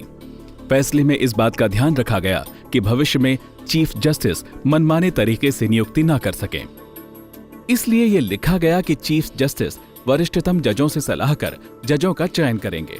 अब जजों का चयन चीफ जस्टिस और 4 जजों की समिति करती है। उसे कॉलेजियम कहते हैं। अब बात सुप्रीम कोर्ट के अधिकारों और शक्तियों की। Supreme court code of record है। इसका मतलब ये होता है कि सुप्रीम कोर्ट की कार्यवाही, आदेश और फैसलों का रिकॉर्ड हमेशा के लिए सुरक्षित रखा जाता है। इसे भविष्य में किसी भी अदालत में बतौर सबूत या बतौर उदाहरण रखा जा सकता है। साथ ही सुप्रीम कोर्ट को अपनी अवमानना के लिए किसी को भी सजा देने का अधिकार है। अगर मामलों की सुनवाई से जुड़ी सुप्रीम कोर्ट की शक्तियों की बात करें तो इसके 3 हिस्से हैं। मूल क्षेत्राधिकार यानी ओरिजिनल ज्यूरिसडिक्शन, अपीलीय क्षेत्राधिकार यानी अपीलेट ज्यूरिसडिक्शन और सलाहकार की भूमिका मतलब एडवाइजरी रोल। मूल क्षेत्राधिकार: अगर विवाद 2 राज्यों के बीच हो, किसी राज्य या राज्यों का केंद्र सरकार के साथ विवाद हो, तो ऐसे मामलों की सुनवाई सिर्फ सुप्रीम कोर्ट में हो सकती है। अनुच्छेद 139(a) के तहत सुप्रीम कोर्ट के पास शक्ति है कि अगर एक जैसा ही मामला अलग अलग हाई कोर्ट में चल रहा हो तो वो उन सभी मुकदमों को अपने पास ट्रांसफर कर सकता है। अपीलीय क्षेत्राधिकार: किसी मामले में हाई कोर्ट के अंतिम फैसले के खिलाफ अपील पर सुप्रीम कोर्ट में सुनवाई होती है। अनुच्छेद 132 से 134 के बीच इसका प्रावधान है। अनुच्छेद 137 के तहत सुप्रीम कोर्ट को अपने ही दिए फैसले पर पुनर्विचार का अधिकार है। सुप्रीम कोर्ट की शक्तियों की बात करें तो ये बहुत विस्तृत मालूम पड़ती है। जैसे अनुच्छेद 141 के तहत जिस कानून को सुप्रीम कोर्ट सही करार देता है वो पूरे देश में लागू होती है। उसी तरह अगर सुप्रीम कोर्ट किसी कानून को असंवैधानिक करार देता है तो उसके आधार पर देश की किसी भी अदालत में आगे कोई सुनवाई नहीं हो सकती। 141 में जुडिशियल रिव्यू का पावर नहीं है, लेकिन 141 में सुप्रीम कोर्ट जो कहता है वो लॉ डिक्लेयर करता है, वो सबके लिए बाध्यकारी है। अनुच्छेद 142 के तहत सुप्रीम कोर्ट को विशेष शक्ति हासिल है कि वो न्याय के हित में जो आदेश जरूरी समझे वो दे। इसमें साफ किया गया है कि तकनीकी रूप से बाधक बनने वाला कोई भी कानूनी प्रावधान सुप्रीम कोर्ट की शक्ति के इस्तेमाल में आड़े नहीं आ सकता। अनुच्छेद 144 में लिखा है कि भारत सरकार, राज्य सरकार और उनके तमाम विभाग, अधिकारी, कर्मचारी और सभी अदालतें सुप्रीम कोर्ट के आदेशों के पालन के लिए उसके मातहत आती हैं। न्यायिक समीक्षा की शक्ति: कोर्ट सरकार की तरफ से बनाए गए किसी भी कानून या आदेश या कार्रवाई को संविधान की कसौटी पर कसता है। ये देखता है कि उसके फैसले या कानून से नागरिकों के मौलिक अधिकार का हनन तो नहीं हो रहा। इसके आधार पर सुप्रीम कोर्ट कानून को हरी झंडी देने या निरस्त करार देने का आदेश दे सकता है। संविधान में संसद की तरफ से किए गए संशोधन को भी सुप्रीम कोर्ट इस आधार पर रद्द घोषित कर सकता है कि वो संविधान के मूल ढांचे के खिलाफ है। प्रक्रिया का पालन: सुप्रीम कोर्ट ये देखता है कि सरकार के किसी भी फैसले में या कानून बनाने के दौरान उचित प्रक्रिया का पालन किया गया है या नहीं। इसमें कमी पाए जाने पर कोर्ट सरकार के फैसले या कानून को रद्द घोषित कर सकता है। जनहित याचिका: नागरिकों को मिले मौलिक अधिकार के हनन की स्थिति में सुप्रीम कोर्ट किसी भी मामले पर संज्ञान लेकर सुनवाई शुरू कर सकता है। अपने पास भेजी गई किसी चिट्ठी को भी कोर्ट याचिका में तब्दील कर उस पर सुनवाई कर सकता है।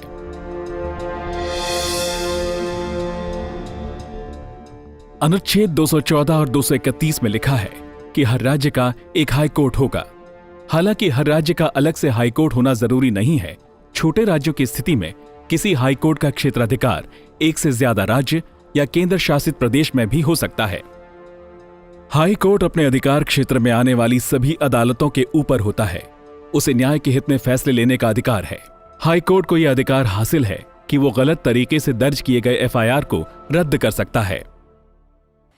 अनुच्छेद 226 के तहत हाईकोर्ट के अधिकार क्षेत्र में रह रहा कोई भी नागरिक मौलिक अधिकारों के हनन या किसी दूसरे अधिकार के हनन की स्थिति में सीधे हाईकोर्ट का दरवाजा खटखटा सकता है।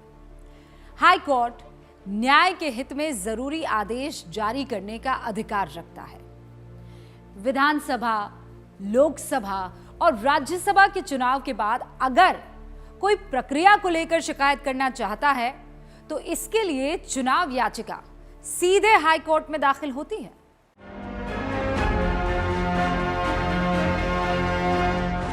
शुरू में जब संविधान सभा आजाद भारत के लिए व्यवस्था तय करने बैठी तब उसके सामने ज्यादा शक्तिशाली राज्यों वाला एक संघीय राष्ट्र बनाने का विचार था, क्योंकि मुस्लिम लीग केंद्र की जगह राज्यों को ज्यादा शक्ति देने की मांग करता था। तभी परिस्थितियां बदली। मुस्लिम लीग को संतुष्ट करने की जरूरत खत्म हो गई। 5 जून 1947 को माउंटबेटन प्लान सामने आया, जिसमें धार्मिक आधार पर भारत के विभाजन को मंजूरी दी गई थी। देश का विभाजन तय हो जाने के बाद संविधान निर्माताओं ने भारत को राज्यों के एक ऐसे संघ की शक्ल दी जिसमें केंद्र को ज्यादा शक्तिशाली रखा गया। आगे हम सिलसिलेवार तरीके से इसे समझने की कोशिश करेंगे। भारतीय संविधान संघात्मक होते हुए भी उसमें केंद्रीकरण की प्रवृत्ति है।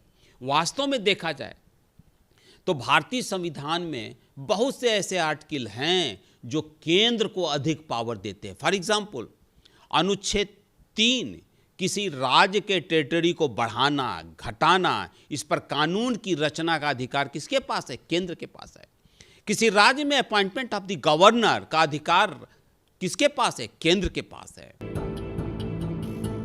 पहले बात केंद्र और राज्य को मिली विधायी शक्ति यानी कानून बनाने की शक्तियों की। इन शक्तियों का उल्लेख संविधान में अनुच्छेद 245 से 255 के बीच है। कानूनों को 3 सूची में बांटा गया है: संघीय सूची, राज्य सूची और समवर्ती सूची। संघीय या केंद्रीय सूची के तहत 98 क्षेत्र आते हैं। इनमें कानून बनाने का अधिकार सिर्फ संसद को है। रक्षा, विदेश नीति, दूरसंचार, रेलवे, एयरलाइंस, नाभिकीय ऊर्जा यानी न्यूक्लियर एनर्जी, अंतरिक्ष विज्ञान समेत बहुत सारे अहम विषय हैं जिन पर कानून बनाने का अधिकार सिर्फ संसद को है।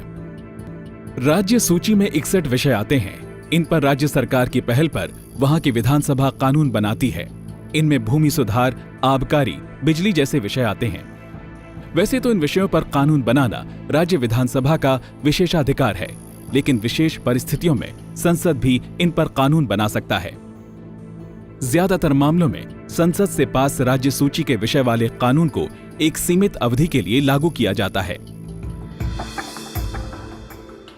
समवर्ती सूची में वो मामले आते हैं जिन पर संसद और विधानसभा दोनों को ही कानून बनाने का अधिकार है। इस तरह के कुल 52 विषय होते हैं। अगर संसद और किसी राज्य की विधानसभा दोनों एक ही विषय पर अलग अलग कानून बना दें तो संसद के बने कानून को ही प्राथमिकता दी जाएगी। संसद का बनाया कानून ही लागू होगा। विशेष परिस्थिति में अगर राष्ट्रपति राज्य के बने कानून को मंजूरी देते हैं तो वो कानून संबंधित राज्य में लागू हो सकता है। 249, 250, 252, 53। 249 क्या है? राष्ट्रहित में, लेकिन टेम्पोररी लॉ है, राज्यसभा बनाती है, 1 साल के लिए रहता है। लेकिन राज्य भी इसमें विधि बना सकता है, संसद भी विधि बना सकता है। ठीक है। उसके बाद 252 है, 2 राज्यों की विधानसभाएं प्रस्ताव पारित करें तो राज्य सूची के विषय पर संसद कानून बना सकती है। 253 क्या है कि अंतर्राष्ट्रीय संधि, समझौता या अंतर्राष्ट्रीय सम्मेलन या अंतर्राष्ट्रीय संस्था जैसे WHO हो, ILO के द्वारा लिए गए निर्णय को भी सरकार उसके लिए संसद कानून बना सकती है और वो कानून पूरे देश में लागू होगा और राज्य भले ही वो विषय राज्य सूची में हो। अब राज्यों पर केंद्र की निगरानी और नियंत्रण का सबसे बड़ा उदाहरण, संविधान में हर राज्य के लिए एक राज्यपाल का पद रखा गया है, जो उस राज्य के संवैधानिक प्रमुख होते हैं। राज्यपाल राज्य में केंद्र के प्रतिनिधि होते हैं। वो समय समय पर केंद्र को रिपोर्ट भेजते हैं। उनकी रिपोर्ट के आधार पर केंद्र सरकार राज्य के कामकाज की समीक्षा करती है और जरूरी कदम उठाती है। अनुच्छेद 352 से 360 के बीच जहां केंद्र सरकार की आपातकालीन शक्तियां दी गई हैं, वहीं उल्लेख है अनुच्छेद 355 और 356 का। अनुच्छेद 355 केंद्र सरकार की यह जिम्मेदारी तय करता है कि वो किसी भी राज्य को बाहरी आक्रमण या आंतरिक अव्यवस्था से बचाए।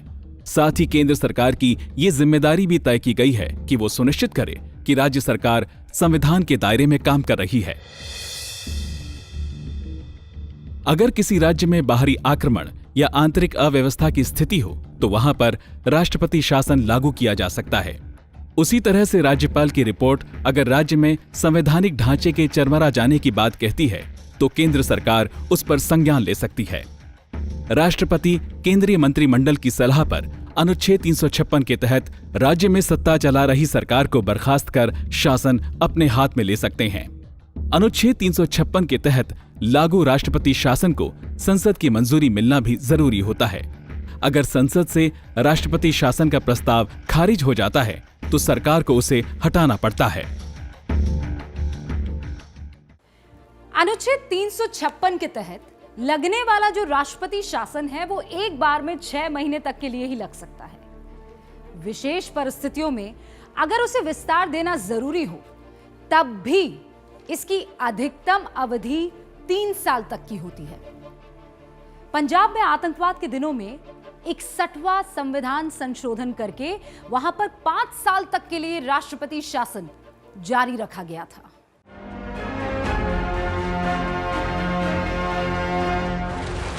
भारत की विशालता और विविधता के चलते कुछ विषयों पर संविधान निर्माताओं को बहुत ज्यादा सोच विचार करना पड़ा। उनमें से एक है भाषा। क्या आपको मालूम है कि दुनिया में सबसे ज्यादा बोली जाने वाली 50 भाषाओं में से 13 भारत से हैं? हर भाषा को बोलने वाले करोड़ों लोग हैं। कई भाषाओं वाले भारत में किसी भाषा को राष्ट्रभाषा का दर्जा नहीं दिया गया, लेकिन संविधान निर्माताओं ने सबसे ज्यादा बोली जाने वाली भाषा हिंदी को केंद्रीय स्तर पर आधिकारिक भाषा का दर्जा दिया। साथ ही जो प्रांतीय भाषाएं हैं उनके लिए भी उचित सम्मान की व्यवस्था की गई। एबीपी न्यूज की संविधान सीरीज में अब बात भाषा से जुड़े प्रावधानों की।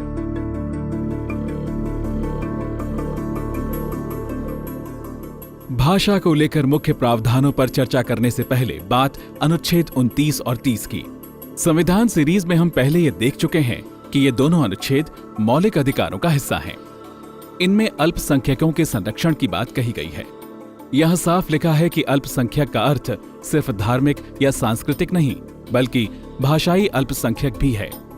अगर किसी क्षेत्र में किसी भाषा के बोलने वाले अल्पसंख्यक हों तो वो अपनी भाषा के संरक्षण के लिए स्कूल या कॉलेज खोल सकते हैं। संविधान के अनुच्छेद 120 में संसद के कामकाज की भाषा पर चर्चा की गई है। इसमें हिंदी और अंग्रेजी को संसदीय कामकाज की भाषा कहा गया है। साथ ही ये भी कहा गया है कि अगर कोई सांसद अपनी बात हिंदी या अंग्रेजी में रख पाने में सक्षम नहीं है तो सभापति उसे उसकी मातृभाषा में बात रखने की अनुमति देंगे। उसके भाषण का हिंदी और अंग्रेजी अनुवाद बाकी सांसदों को उपलब्ध कराया जाएगा। इसी तरह अनुच्छेद 210 में राज्य विधानसभा की भाषा का जिक्र है। इसमें लिखा गया है कि विधानसभा के कामकाज की भाषा उस राज्य की आधिकारिक भाषा या हिंदी या अंग्रेजी हो सकती है। मतलब राज्य में जो भाषा प्रमुखता से बोली जाती है उसे वहां वही दर्जा दिया जाएगा जो केंद्रीय स्तर पर हिंदी का है। अनुच्छेद 343 से 351 तक भाषा को लेकर विशेष प्रावधान किए गए हैं। दरअसल जब संविधान निर्माता भाषाओं को लेकर चर्चा कर रहे थे तो उनके सामने सबसे बड़ा सवाल ये था कि क्या भारत में कोई राष्ट्रीय भाषा रखी जाए। बहुत से संविधान निर्माता हिंदी को राष्ट्रभाषा का दर्जा देना चाहते थे, लेकिन इसे लेकर विवाद हो रहा था। ऐसे में काफी चर्चा के बाद हिंदी को आधिकारिक भाषा का दर्जा दिया गया। संविधान के मुताबिक देवनागरी लिपि में लिखी जाने वाली हिंदी भारत की आधिकारिक भाषा है। इसमें न्यूमेरल्स यानी गिनती के लिए इस्तेमाल होने वाली संख्या का प्रयोग हिंदी में होगा, लेकिन उसे लिखने का स्वरूप वही होगा जिसे अंतरराष्ट्रीय मान्यता है। मतलब आधिकारिक रूप से हम 1 2 3 4 की बजाय 1 2 3 4 बोलते हैं, लेकिन उसे लिखा उस स्वरूप में नहीं जाता जो देवनागरी लिपि का स्वरूप है। उसे अंतरराष्ट्रीय रूप से लिखे जाने वाले स्वरूप में ही लिखा जाता है। संविधान में यह भी लिखा गया है कि अंग्रेजी 15 साल तक आधिकारिक भाषा का दर्जा रखेगी। इसके बाद संसद की इजाजत से यह दर्जा हटाया जा सकता है। अनुच्छेद 345 में राज्यों की आधिकारिक भाषा पर चर्चा की गई है। इसके मुताबिक किसी राज्य की विधानसभा वहां बोली जाने वाली एक या एक से ज्यादा भाषाओं को आधिकारिक भाषा का दर्जा दे सकती है। वहां सरकारी कामकाज उस भाषा में किया जा सकता है। हालांकि जब राज्य सरकार को केंद्र सरकार के साथ संवाद करना हो तो ऐसा उसी भाषा में हो सकता है जिसे केंद्रीय स्तर पर आधिकारिक भाषा माना गया है। अनुच्छेद 348 में उच्च अदालतों यानी सुप्रीम कोर्ट और हाई कोर्ट के साथ कानून, अध्यादेश वगैरह की भाषा का जिक्र है। लिखा गया है कि सुप्रीम कोर्ट और हाई कोर्ट के कामकाज की भाषा अंग्रेजी होगी। केंद्र और राज्य के स्तर पर आधिकारिक भाषाओं को दर्जा देने के बावजूद संविधान में इस बात का विशेष ध्यान रखा गया है कि इसके चलते सामान्य नागरिकों को कोई दिक्कत ना हो। अनुच्छेद 350 में यह लिखा गया है कि कोई व्यक्ति अपनी किसी समस्या के निवारण के लिए भारत में बोली जाने वाली किसी भी भाषा में सरकार के किसी विभाग या पुलिस को आवेदन दे सकता है।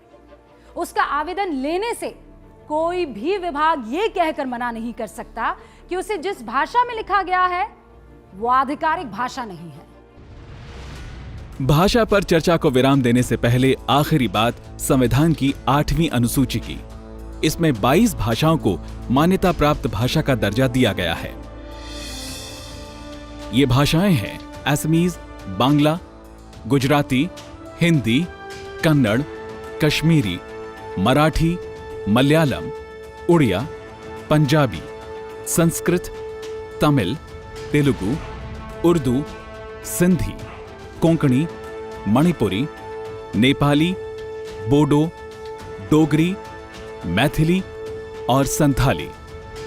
भाषा से जुड़े प्रावधानों को देखने पर साफ हो जाता है कि संविधान में देश की हर भाषा को पूरा सम्मान दिया गया है। हमारा संविधान दुनिया के सबसे बड़े लोकतंत्र हमारे देश भारत को महानतम बनाता है। 70 साल पहले 26 नवंबर 1949 के दिन संविधान सभा में हमारा संविधान पारित हुआ। आज हम गर्व से इस दिन को संविधान दिवस के नाम से मनाते हैं। हम उम्मीद करते हैं कि एबीपी न्यूज की इस खास सीरीज के जरिए भारत का एक आम नागरिक भी संविधान के पहलुओं को जान और समझ पाया होगा। अगर आम नागरिक मजबूत होगा तो इससे हमारा लोकतंत्र और भी मजबूत होगा। जय हिंद।